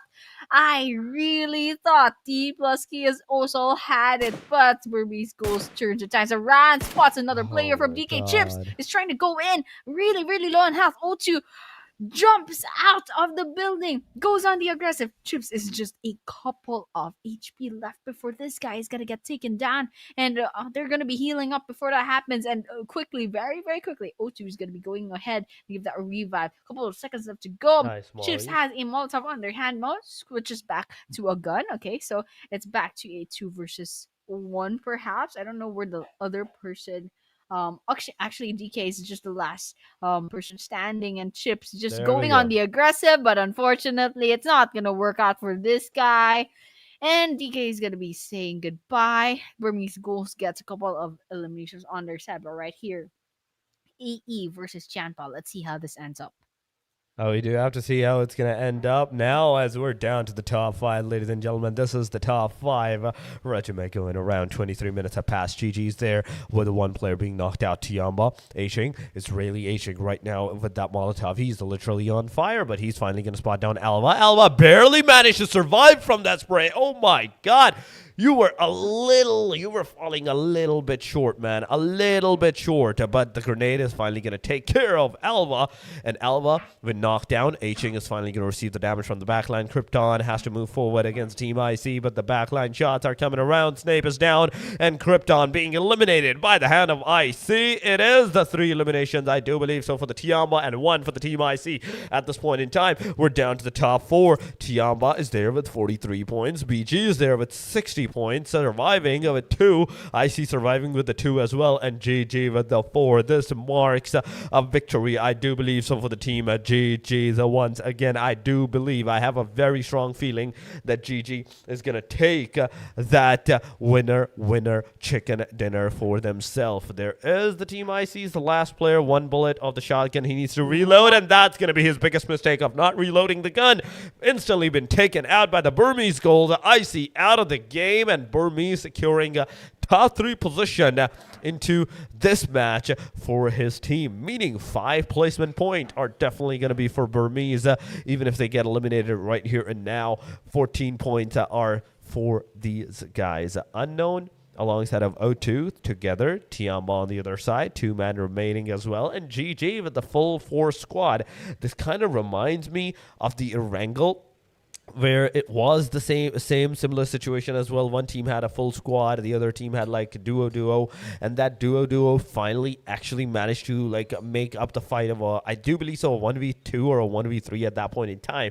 But Right now, GG's together. GG is strong. They're throwing those grenades and getting those eliminations too. That's one down of TIANBA. GG Bond is down from the TIANBA side. The other player has also been spotted. Hing has also been taken care of. 8 elimination. Hashtag number 3. He gets out. Now it's up to the last 4 versus 2 scenario. BG and Burmese Goals Unknown and O2 together with all the 4-man squad, the full-fledged squad of the GG. It is a winner chicken dinner coming up, ladies and gentlemen. GG is gonna have those 4 eliminations and the winner chicken dinner. I mean, it can be a different one, and I would love the other team. I would love the Burmese Goals to prove me wrong. From this point, make an impossible comeback for themselves. Do a 2 versus 4. That's gonna be the biggest comeback of this game. Absolutely. And even if GG gets this chicken dinner, they won't actually be the team with the most number of points in this game because we saw a while ago, first team I think it was Inner Circles with 15 eliminations. So even if GG gets this chicken dinner, they only have 2 eliminations. If they wipe out Burmese Schools over here, it's gonna be 4. So 15 versus a 14 when GG still not going to be the top 1 team. But of course, it's going to be all about who's the 10 placement points because ranked number 2 is only 6 points. That's a 4 point. They aren't just fighting for elimination points, they're fighting for 4 holds. And so with that, Burmese Goals trying their best to kind of maybe divide and conquer a game at this rate. But then G7 support on unknown. So I think O2, I don't know, this guy is probably gonna try to take someone down, but There we unfortunately it's go. not gonna be happening. It will be good game. Who will be saying good game with their fourth winner chicken dinner for this tournament? What is happening with these guys? I don't know what these guys ate. I don't know what these guys drank or what sort of ritual these guys just did. The reality is they have a total of 40 points from just placements from those chicken dinners. I don't know what is happening, but they managed to put a lot of points to their name in the leaderboards just now. Oh my god, they definitely did. They definitely did. 14 points for the GGs once again, ladies and gentlemen. Securing that number of eliminations is amazing. It is super, super good. Meaning 4 winner chicken dinners, out of which they had the reign of 21, 22, in fact 7, I think it was 19 first, 21 second. Yeah, that's the thing. 21 second. Then we had the first match of today. That was 22 points again for them. And last but not the least, this match, that rounds up to a 14 points for the players, for these guys. These are the stats of their winner chicken dinner games. I'm not talking about the stats they played onto the different games. So around 80-ish point, 60-ish point, if I have to safely say, 60-ish point they just secured from the winner chicken dinner games. Aside from that, the other points that were secured throughout the, I think, 5 other games, it was amazing. It was amazing. But ladies and gentlemen, now it's time for the final match to begin, the final game of the day number 2. But before we head over to that, let's talk about this match, this game's stats, how well these players were actually playing it up. Supported his whole team members until the very end. 2 eliminations, 375 the damage. Kaya is there with 126 damage and 2 elimination. He definitely took, I do believe so, support's elimination. I do believe so. Or he could have taken Ranzer's kills because Ranzer also has 0 elimination and 180 damage. But Falak is going to be the MVP of this match, of the match number 4 with 6 elimination, 1060 damage. 128 is going to be his longest elimination distance and survival time of 20 minutes and 26 seconds. Absolutely. And there's no absolute question that will absolutely deserve that Valak with the nations. And if I remember correctly, Inner Circles at least 15 eliminations. Okay, we're gonna be seeing over here, 15 final elimination and a 4 that placement points, they totaling to 19. despite not even getting close to that chicken dinner. And of course, BG has even more total points than GG, just by 1 point. But still, the fact chicken dinner winners are at number for the match, kind of, a little bit ironic, but still, GG, despite not getting the eliminations that they needed, they survived that, managed to get 14 points from this, managed to secure their place at the of the leaderboard. But yeah, everything summary and this is our this is gonna be our overall stand game. Will have 100 Yeah, that is true. That is and true. This yeah. is the overall standing. So far, good game is there with 100 points. There we go. 100 points finally secured for this team. Team Flash, 14 points of a difference, 86 points, 73 for the ASI 8, 67 for BURMESE Gold. We have more teams with 67 as well. And alongside of all of this, you can see how well this overall standing is going on and how well the teams have played. Inner Circle is on the hashtag number 5 right now. They played this match really good as well. DRX is doing really a decent job. EARENA, I kind of wanted this team to really do something decent because of the final match that they played. Alongside of the fact that Alter Ego is also doing the same thing right now at this point in time. Will have to see what the rest of the phases of these games are going to occur, how the rest of the games are going to be played, because tomorrow is going to be 5 more matches. Today, it was last match remaining, final match remaining. And because of this final match that is right now remaining, we will have to see, we will have to know what's going to happen from this point onward. This final match is going to bring up so much destruction, Annie. I can totally assure you that the players will definitely be going for a very aggressive approach. But for that aggressive approach, ladies and gentlemen, we have to go for a short break, and you guys have to enjoy a little bit of the highlights. So we will see you on the other side. Until then, enjoy the highlights.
We're back, ladies and gentlemen, once again. After the short break segment, like we told you, this is going to be the highlights, a bit of one, and we are now finally here waiting for the final match to approach us, a final match to begin. Oh, this match is going to be so intense, so amazing, let me tell you. It is the final Miramar of the day number 2, ladies and gentlemen. Anything that the teams wants to do, anything they want to test it out, this is the right moment. This is the final chance that you're going to get. Tomorrow, it's not going to give you any kind of chance because everybody will be playing super serious. They will be giving 110% of their performances. So you have to make sure whatever you're doing, however much points you need, you cover it up right now. I know the bottom line teams cannot cover it up, so it's going to be like a different day for them. It's going to be like a do or die situation for them because they have nothing to lose, but everything to gain. If they come into the top 3, if they survive into the top 3, trying to make themselves into the overall ranking, they will have the prize pool. If not, they're not going to lose anything. They're just going to have that generous experience, that precious experience of how the lobby is working, how the teams are playing, and make some new strategies and moves for even their next phase of the games where they can apply that. So it all comes down to that. But yes, the match number 5, so the final Miramar. We were talking about the fact that, okay, Miramar would have been like fast, but no, it was no faster than Erangel. Yeah, that was kind of unfortunate. Well, unfortunately, it did go fast in the first part of the game, Kinda, and yeah. then all of a sudden, kind of dragged out just a little bit, and then I don't know what happened. It just didn't end fast enough, but it started quite fast. But then, yeah, nothing we can do about that. I think that players are trying to keep it safe since it was their sixth to the last chance. Seventh rather, seventh to the last chance to get some points into this grand finals. But of course, this is gonna be their last map for today, and then after this, it's gonna be 5 more chances tomorrow on the grand finals day number 3. So well, they have to make the most out of it. After this game, there's gonna be one more chance tomorrow, and after that, maybe today, maybe they can go ahead and review their strategies today, what mistakes they made, what they could have done better, etc., etc. And yeah, lots of time to reflect, and of course, they definitely have to make a lot of adjustments. And well, the leaderboards, I don't know, more or less it's been maybe set in stone, perhaps. I mean, the stone is drying already, like the clay tablet is drying just a Yeah. little bit. So well, I think there's a considerable amount of like conclusions that we can get from this. We can see Good Game has put a lot of cushioning between them and Team Flash, starting at number 2. And of course, number 2 and number 3 ASI, it's kind of like having that 13-point difference as well. But here, number 4 and number 5, it's actually Burmese Ghouls and Inner Circles who are tying for that. And to add that all up, DRX is only 1 point away from beating, rather catching up to Burmese Ghouls and Inner Circles. And EARENA with that at 61 points. They had such a good run a while ago, but unfortunately it was not followed up but by any sort of consistency. So they dropped off to number 7 all of a sudden. Still, it's a huge improvement from yesterday, but it could have been better if they kept that consistency in hand. But unfortunately, it's not what happened at this rate, and they only have one more chance today. But considering the fact that maybe those teams are on the line of 60s, maybe they still have a chance to go ahead and catch up to at least ASI 8 and maybe even Team Flash later on. But right now, it's just the last Miramar map. There will only be one or maybe 2 teams that could get a decent amount of points. The others will definitely have to be stepped on in order for the others to move forward. But yeah, that is the overall standings. I think we have a general idea as to who we should look out for. And unfortunately, for those who are still on the 40s, the 30s, the 20s, it's gonna be hard to catch up. But yeah, I think they'll just use the rest of the maps to kind of take a feel on how the other teams are gonna be playing about. But otherwise, I don't know. The 20s, I don't think they can go ahead and catch up to Good Game anymore. That is true. That is true. The 20 points, 22 points, all the way, I'd say up to 40, 50 points. 50 points. Until 50 points, the chances are looking really slim. Even 50 to 60 points, the chances are looking slim for you guys because 5 matches, 6 matches, let's just say for the sake of this match, 6 matches, I don't think it's enough number to overtake a team that has 20 extra points than you. Because not only you're going to be securing the points, they're also going to be securing the points. You have to take that into the consideration too. But ladies and gentlemen, GG, Day number 1, 2 winner chicken dinners. Day number 2, once again, 2 winner chicken dinners. Are they gonna break this reign, and are they gonna have the third winner chicken dinner as well? We will find that out when the match is gonna begin, because this is the final match that will be of the Miramar once again in a short while. It will start. Don't worry about it. The teams are getting ready. The match will start in a short while, but oh my god, it kind of pains me to see those bottom line teams whatsoever. They did so good. They were doing so decent in all of that action, but suddenly things were not working out for them. But ladies and gentlemen, here we go. The match is about to begin. We are starting our final match of the day. The final Miramar of the day, number 2, is going to take its flight right about now. Let's see where the plane line is headed towards to. From the northern, I do believe. So is it northern, or that is a western side? This looks like a very western side all the way down to the southeastern corner of the map, meaning this can definitely be, yes, a south-favored plane line. There we have it. El Pozo is accessible. Picado is accessible. San Martin, I do believe so. It is accessible. The teams can glide. Yes, it's going to be difficult for you for a short while to do something. But aside from all of this, a majority of the cities, the major cities drop-off locations, are accessible. Absolutely, and well, there we have it. Maybe the top part of Miramar won't be accessible too much, but you know what would be funny if that circle went up to the north, maybe La Cobre area, or if the game wants to be really funny, that circle will go all the way to Campo Militar. But maybe that won't happen. Maybe the circle will go to Los Leones or some sort. But then yeah. Everyone's gonna be settling into their favorite drop-off points, and if it's gonna be anything like the previous Miramars, we might be seeing a bunch of early game engagements once again, and at least 4 teams are gonna get picked off before the 5-minute mark. But of course, you know what?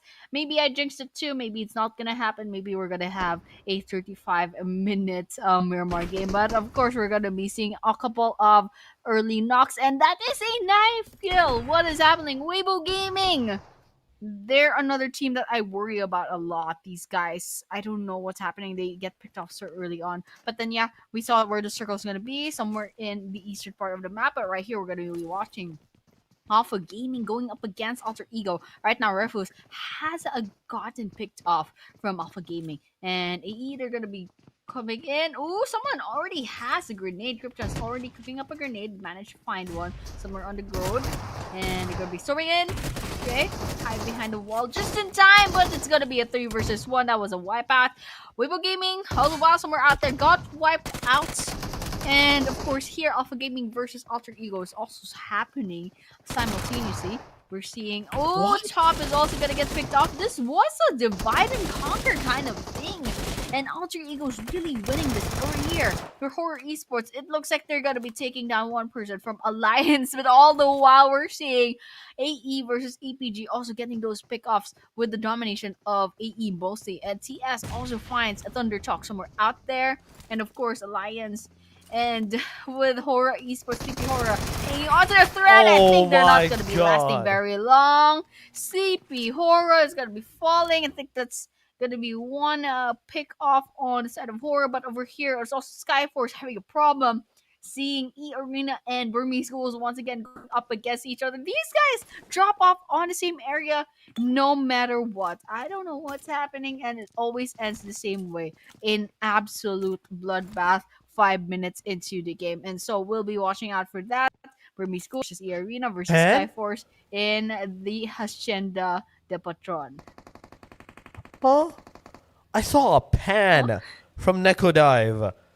Oh my god, there's a lot of aggression going on. I couldn't contain that at that time, so I'm sorry for that. But yeah, that was an honest reaction from my side with the pan. I was not expecting any of that kind of things, but Team Secret finally going to be eliminated. Neko Dive is going to be that person responsible for that. EARENA is aware also here with the 2 eliminations. 1 player has also been eliminated. 15 teams remaining within the 4 minutes marker, ladies and gentlemen. It is a 1 minute and each team is getting eliminated. Now it's time for ASIA to lose out their players. As Zephyr is right now down, knocked out. Joker is here. Now Uzi is trying to heal himself in all of the situation. Now Joker, you need to like step up. You need to go forward. Josefa has also been taken down. Wait a minute. What is going on? ASIA is also receiving some casualties. Where we're seeing the Hacienda fight, there's also the Lost Leonis fight going around. That is the DX versus ASI8. ASI8 down to the last, and it's over. Oh my god. Before we even can get over to there, it's already over. It's gone. ASI8 is done and dusted. 47 players are remaining. 14 teams. What did I say? 4th minute, 4th team eliminated. Now Fly. Team Flash, in fact, FL Win. He came in with the grenade, took down one of the Team DX's player. Look at that HP. That is super low on the DX's player side. Win is going to throw that Molotov. He's going to throw one Molotov, one direction. The other Molotov, second direction. Grenade Master, Molotov Master, whatever you want to call him, you can call him because he is pumping. He is pushing those eliminations out of these games. An absolute bloodbath in the game. 5 minutes into the game, we're down to 14 as AP. Really at this day, it's just almost a week. The other smart games, there's no chance to whatsoever. What's happening? Oh my god. Yeah, and that's a thing for sure, but going on once again, the fights is definitely happening. The fights are once again beginning. And we have some Molotovs on the Team FL this time around. Team Flash is receiving the Molotovs instead of them throwing it on the other team. Absolutely, and well, let's just keep on watching on what's gonna happen. HORAA finds one from Alliance. Okay, it's gonna be a 1 versus 1. Hey, Dami actually manages to get away just in time, but there's another person who did not turn around in time. Wow, that is a nice turn back for the HORAA Esports Alliance. Just like that, but over here, guys, I think there might be a little bit of a more suspense between Team Flash and another team. That's gonna be Zeke Xavier, in fact. Okay, Bounce is gonna be coming in. There's a 1 versus 1. Perhaps there's a backup from Team Flash nearby. But then yeah, just waiting it out on the staircase. Just being really patient. Bows doesn't want to risk this. But I guess if they get the support of the rest of the team, they might be able to get this elimination. In the back, I think Boss is just trying to lure this guy into the first floor. But yeah, this looks like Win and Bows unfortunately the same place. Lamborghini's just nearby, just waiting to be taken. But over here, some crossfire coming in. Potential 2 versus 1, jumping in. A little bit of damage here and there. Boss gets knocked down by Lamborghini. What is happening? That is a 2 versus 1 with the victory of Lamborghini. There's still tops nearby, but oh my god, what did Lamborghini pull this off? That's my god, oh, what? Team Flash got wiped out. They got Uno reverse card by DX Xavier. Lamborghini soloed. That 1 versus 3 or 1 versus 4 was it? What just happened? Whatever it was amazing. A for amazing. This guy is a complete beast. Even with a solo player, he did not lose hope. He's like, yeah, I'm going to at least take you all down at least with me, even if I'm going out. Yeah, DX, you did amazing, but still, it's not going to be enough for you that you're seeing 30 points on the hashtag number 15, a solo player. You're not going to be able to like spot down the top 5 after this map.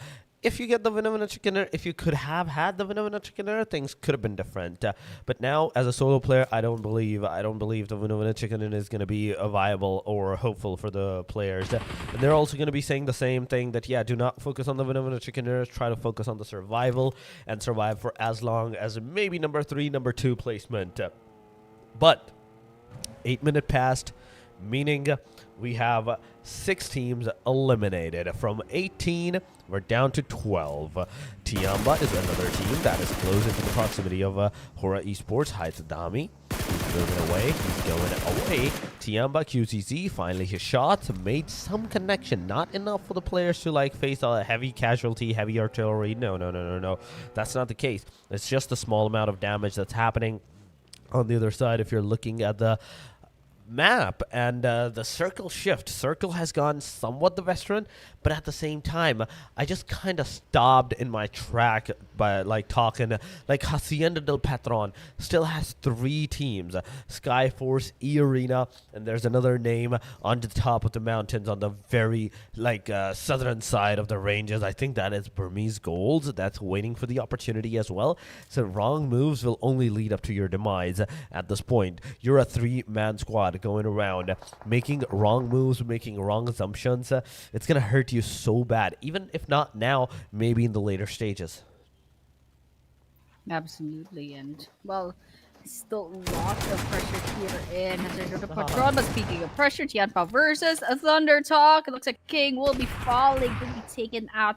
Checkmate, just like that. The Neko Dive is gonna be knocked out by Achi and TIANBA. But 1 versus 1. Ooh, I think TIANBA might be getting this in the bag. Achi manages to get away with just a sliver of life. That is a TT getting wiped out by TIANBA. But there is a G nearby, and I reckon they have heard those gunshots as well. It's just the third party. But speaking of which, Uzi falls, but it has a godless from SKYFORCE over here. But the rest of EA still nearby. They're getting eaten up by that blue zone as well. So it's just gonna be a slightly more on their side, especially with the knockdown members of EARENA. They'll have to crawl all the way into safety, and it's just not that good of an idea. But over here, Godless is trying to gatekeep EARENA from moving forward. But Uzi gets spotted and finished off by Godless just like that. And so with that, SKYFORCE gets those 2 eliminations on their side. Sanchir and Rylene has exited the game early on.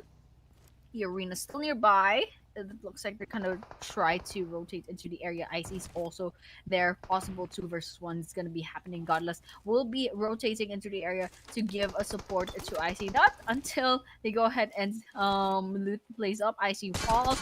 That's 2 versus 1. Icy gets finished off. Turney falls. A Joker's also in back. Oh my goodness. It's a little bit of trade-off between EARENA and SKYFORCE. Godless trying to come in and try to get those revenge kills. Turney falls as well, and that is a whole squad wiped out by Godless. Amazing grenade throw. That grenade bounce wiped out EA. Absolutely Godless from SKYFORCE over there. That is amazing. We're down to the 10 teams, ladies and gentlemen. 8 teams have been eliminated.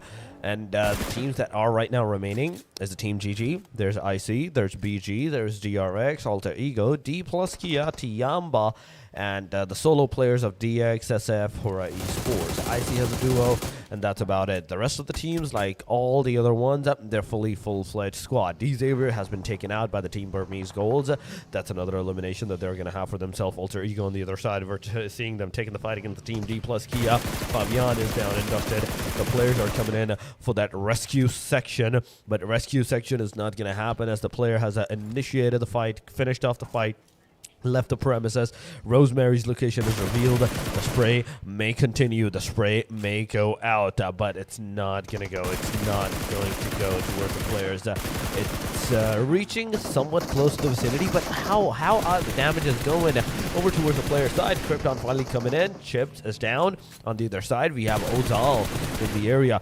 Prone down. 4 times spray. It is coming up. Noibu is going to be the one responsible for the spray. GG support. Support coming down. Alter taking down one of the Alter Ego's players. It is Alva, the final, the one and only hope for the team in a circle. Also wants a piece of the T plus Kia's action as well.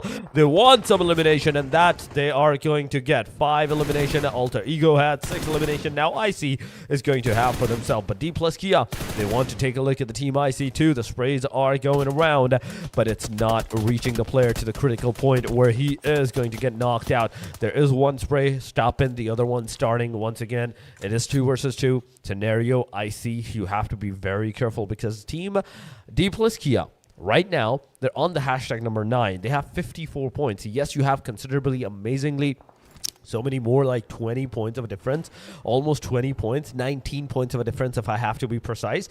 But the thing is, if they eliminate you here, they're just making more of their chances of securing that 73, 74 points for themselves. Meaning, with that 2 more points, they will have 56, and then survivability, that's 60. That number is going to go down. The difference that you have set for the other team, it's going to come down, and you don't want that. Nobody wants that difference to come down, and exactly that is why even GG is doing their level best even in this game. Look at that. They already have 2 eliminations. They were the one, I think, that took down 2 of the players of the DPLUS Kia. Yeah, absolutely. And GG is just giving us a lot of kind of consistency over here.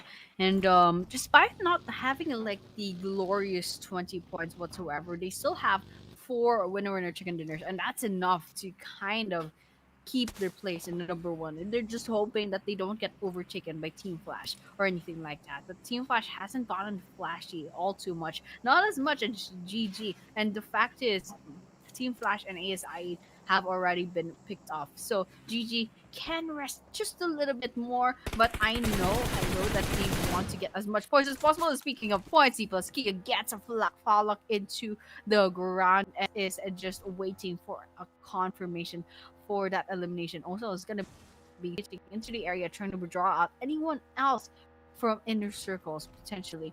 And now they have to kind of tread really carefully because DPLUS Kia is actually down to 2 players, just going to be Nobu and Osal on. And so we're going to be waiting on that, what's going to be happening. And it looks like Nobu will get that confirmation from Falak. Falak will be Fale. IC will be down to 1 last player. I'm not sure who that is, but HORAA ESPORTS surprisingly hype Dami HORAA holding on to dear life and manages to get even just 1 placement point. I mean, they made it to the top 8 teams. And so that Hype Dami HORAA rather already has 3 eliminations in the bag. So that survivability and just kind of waiting it out, I think it's going to be working out for HORAA, and HORAA definitely needs those points.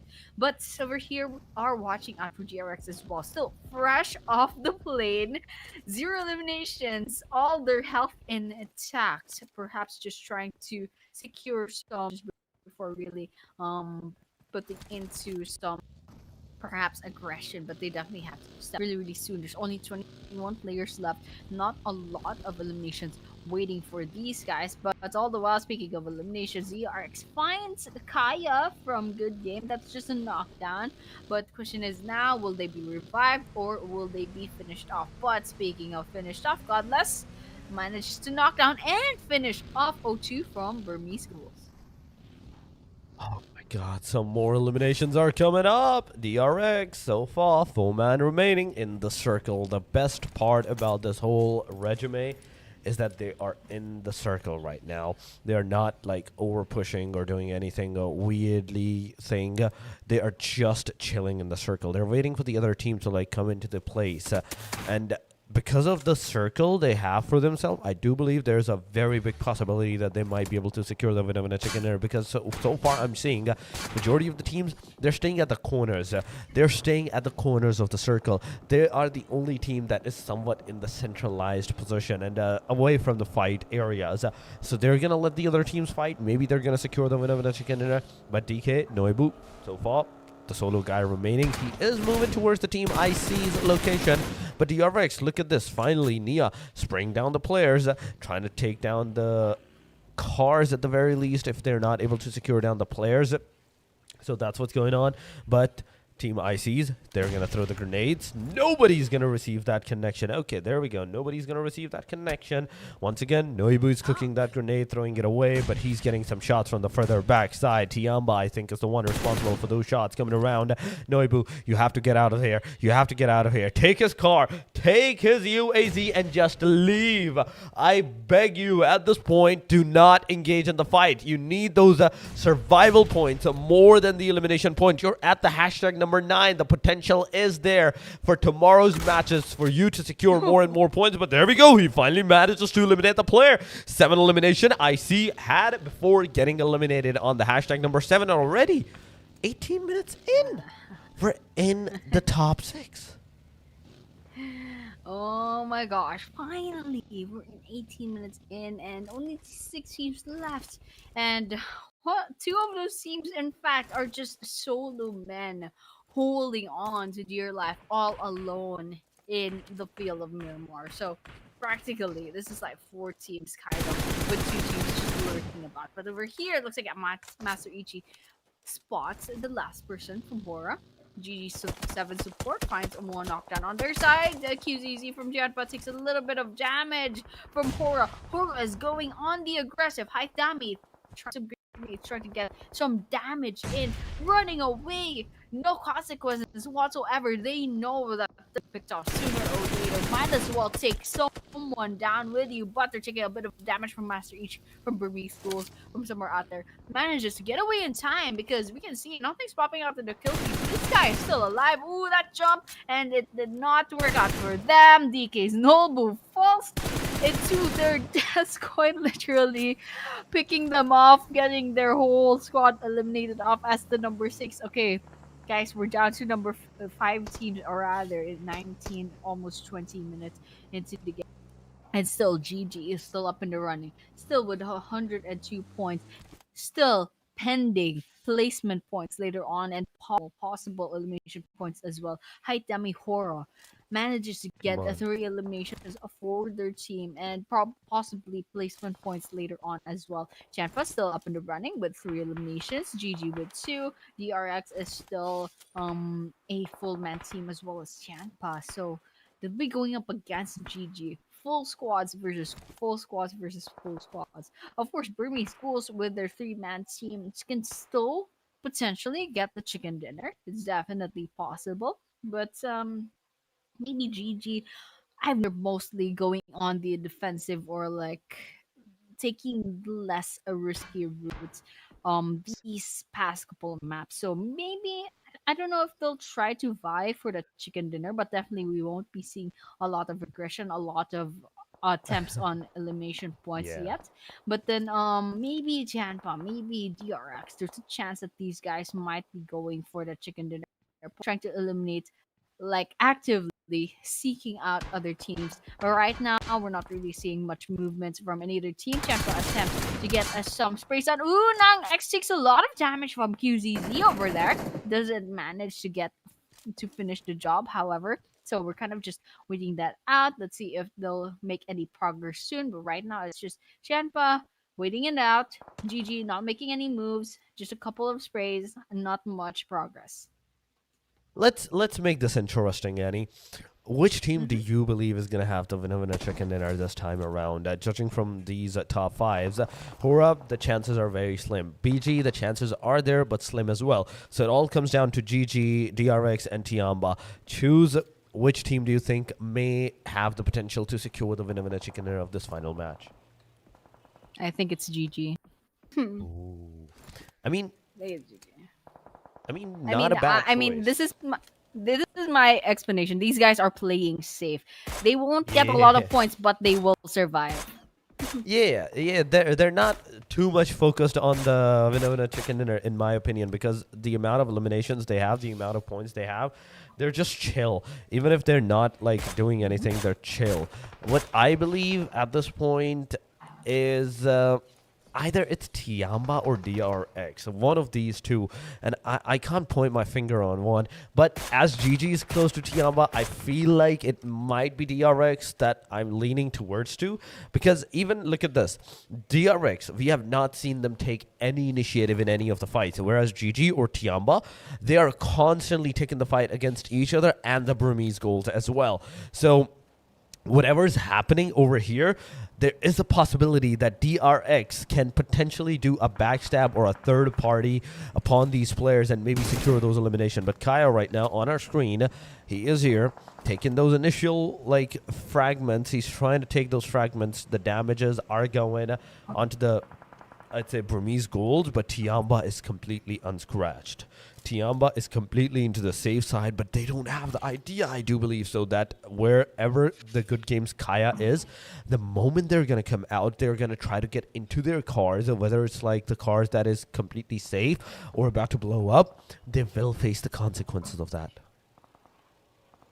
Absolutely, and we're just gonna be waiting for that to come into reality, you know? Kind of watching TIANBA at this moment.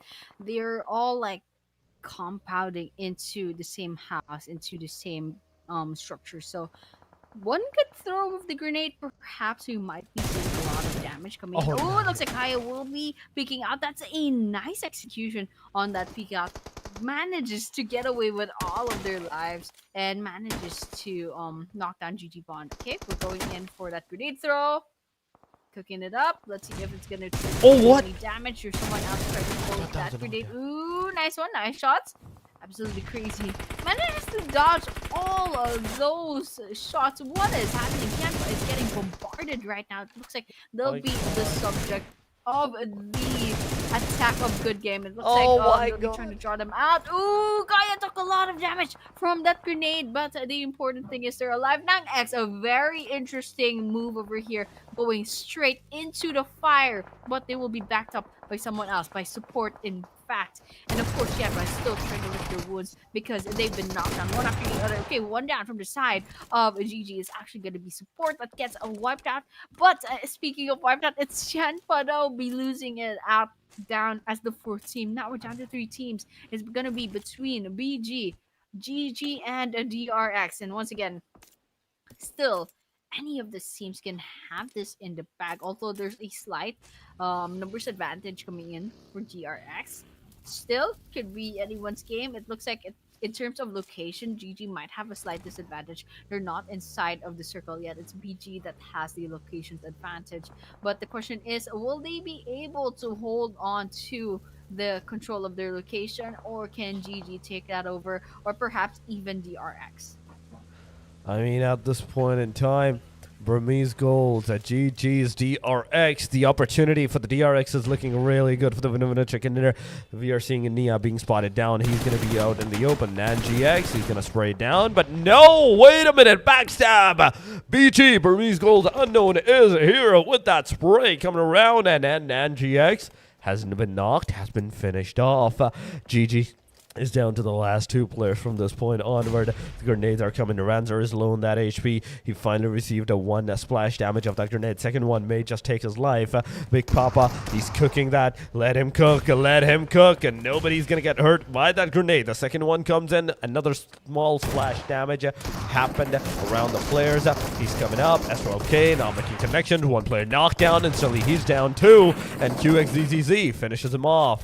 But Nia in the meanwhile, amidst of all of this, he's gonna lose his life. Good game. Kaya has been eliminated by the hand of the team DRX. That's 2 elimination they're gonna have at this point in time. It's a 1 versus 2 going around. They realize that at this moment, at this placement, it is a 1 versus 2 or a 1 versus 1 fight that they have to take, and they have to initiate. The state number 7 is closing on. 5 seconds, 4 seconds. It's happening.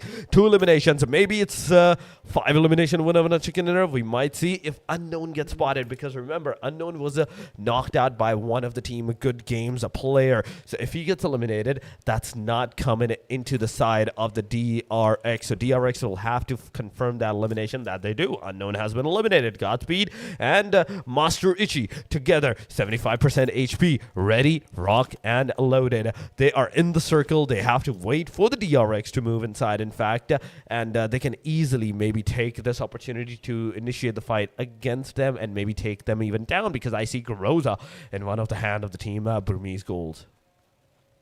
Absolutely. And now we're just kind of waiting this out. Okay.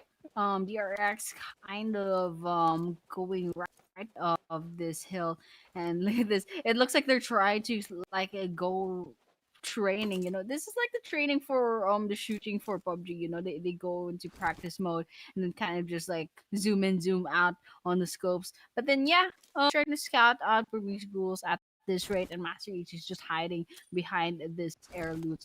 And of course, there's also Godspeed and another part of the map. QXEZZ has them on their scopes. Oh, that's a nice throw from Big Papa over there. Godspeed falls, and now it's just gonna be Master Ichi that they have to worry about. And there's absolutely no chance that Master Ichi is gonna go ahead and revive Godspeed. Look at that Big Mama manages to clear that out of the way. Now it's a 3 versus 1. I think there's only probably a 99% chance that DRX rather is gonna have this in the bag. I think there's no way that Master Ichi, unless DRX 1v3, manages to please. fumble this so bad. I think it's DRX. This is a 3 versus 1, man. They're just playing with their food at this rate. You know what? They should just take out the frying pans and kind of go 3 versus 1. Like finish this game like real man. I'm just kidding. Yeah, DRX are still playing it safe until the end, inching towards There we have Master it. and finally QXZZ puts the final bullet into the bag, ending this day with the winner chicken dinner of DRX. Congratulations once again. An amazing ending to this day number 2, to this last Miramar for today. Last Miramar is done and dusted, ladies and gentlemen. Team DRX is the one that's going to have the winner chicken dinner into the bag. But the main question still remains, is it 5 elimination, is it 6, or is it 7 elimination that they're going to have after this match was done? Because I think the last time I saw them, there were 2 of those eliminations. They secured some of those eliminations in the surrounding areas, so it kind of makes me wonder if they got those 3 eliminations of the team Burmese GHOULS, and it was kind of like 5 elimination winner chicken dinner, 15 points, or it's 4 elimination winner chicken dinner, because there is also the slight possibility of the final player just denying his elimination, one of the player denying his elimination. We will know that once we will go and see the stats, the team-wise, the WWCD stats and all that. So we can only assume until then. But what a game it was. We were seeing the aggression from the very start of the day till the very end of the games as well. Aggression was there. Team DRX did the perfect backstab on all of the teams, so whether it was the GG, whether it was the Burmese GHOULS, or into their surroundings, all those other names as well. The moment they had that northern area for themselves with the nobody into the backstab, I knew for a fact that, okay, they might be doing something good. They might be cooking something. Yeah, absolutely. And DRX just holding on to their survivability until the end. I really thought like at least GG has this in the bag, or maybe it's gonna be funny and BG Burmese GHOULS just surprises us all. But yeah, I'm still happy for DRX coming in and getting that chicken dinner that they absolutely need. With that 5 total eliminations, and you can tell that they kind of played this game a little bit too passively. They have a total of 15 points from this map. We have QXZZ getting the 3 points, 3 eliminations, and Big Papa with the 2. But the MVP of the match will be Godless from SKYFORCE. And I absolutely understand that crazy like 2 versus 1, and that good like grenade throw just finishing off. I forgot which team it was. Sorry, my dog is barking. But then yeah, I forgot what team it was. But Godless finished that off with a nice grenade throw. I think this deserves the MVP of the match. It did that 5 total eliminations and 721 damage, and that great game sense. That great game sense just coming in from Godless. That is true. That is true. Godless had an amazing game since this time around. 5 eliminations, 721 damage he's going to have. But going to the match standing, match-wise ranking, it is 15 points for the DRX. Nobody came close to that 15. Okay, 11 and 11 points are there. But my main concerning fact is that nobody, like, initiated that kind of aggressive resume of those elimination numbers that we usually saw in all of those other matches. Burmese Gold, 5 elimination, 11 total points. GG's 6 elimination, 11 total points. TIANBA with 4 eliminations, 8 total points. IC with the 7 elimination, 8 total points, 8 eliminations, and 8 total points for the DX. HORAA Esports with the 7 total. DK with the 6. SKYFORCE with the 6. 5, 4, 3, 2, 1, 1, 1, 0. There's only one team with the 0 points in the match ranking, and that was the team that got eliminated right off the very bat with those pans and everything. But 67 eliminations in this Miramar match, 4 grenade eliminations, 2 airdrops were looted, 5,184 of the total healing has been done with 0 vehicle eliminations, and last but not the least, it was GG7 support with 358 meters of the longest elimination distance. Oh my gosh, it's only good game with the triple digits at this moment. What is happening? Team Flash still has 12 points left to go before they cross the 100-point mark. And of course, DRX coming up number 3, which is amazing to see DRX finally climbing a leaderboard. So coming up with 81 points. And Burmese Goals definitely has a lot of improvement as well, going at 78 at number 4. And there's having an amazing improvement today. So many teams that kind of pop off. And EARENA, we did see a boost, but then they didn't to hold on to any kind of momentum. And of course, Alter Ego, they did so well yesterday, but they managed to get a lot of impressive points from this day number 2. Hopefully, we see something different tomorrow in day number 3. And of course, to end the first page is actually DPLUS Kia coming in at number 9. And of course, we can see the rest of the teams at page number 2. So we said a while ago, maybe 40, 50-ish points might be a little bit too hard to kind of work with, especially if we only have 5 maps left to go. And unless you go total beast mode, like I'm saying, at least 25 points every single game tomorrow, I don't think that page number 2 teams can really catch up, but we're really hoping they could. But realistically, it's probably not gonna happen. But tomorrow it's going to be day number 3. It's going to be 5 more maps, and it's going to be the last chance for these 18 teams to solidify their places in the rankings. And so I think we have like more or less a good idea as to who to expect to vie for maybe top 1, top 2, and top 3. And so with that, I think people are starting to put their bets, and I think we all have our own like Yes. predictions already. But I'm really excited to see what day number 3 brings us tomorrow.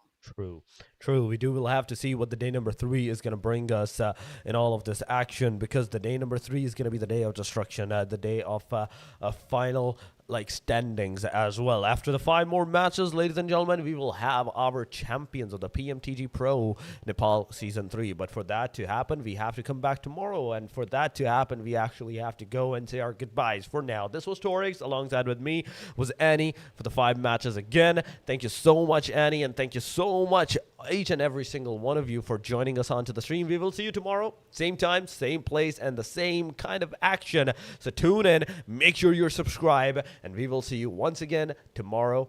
Take care. Have a nice day.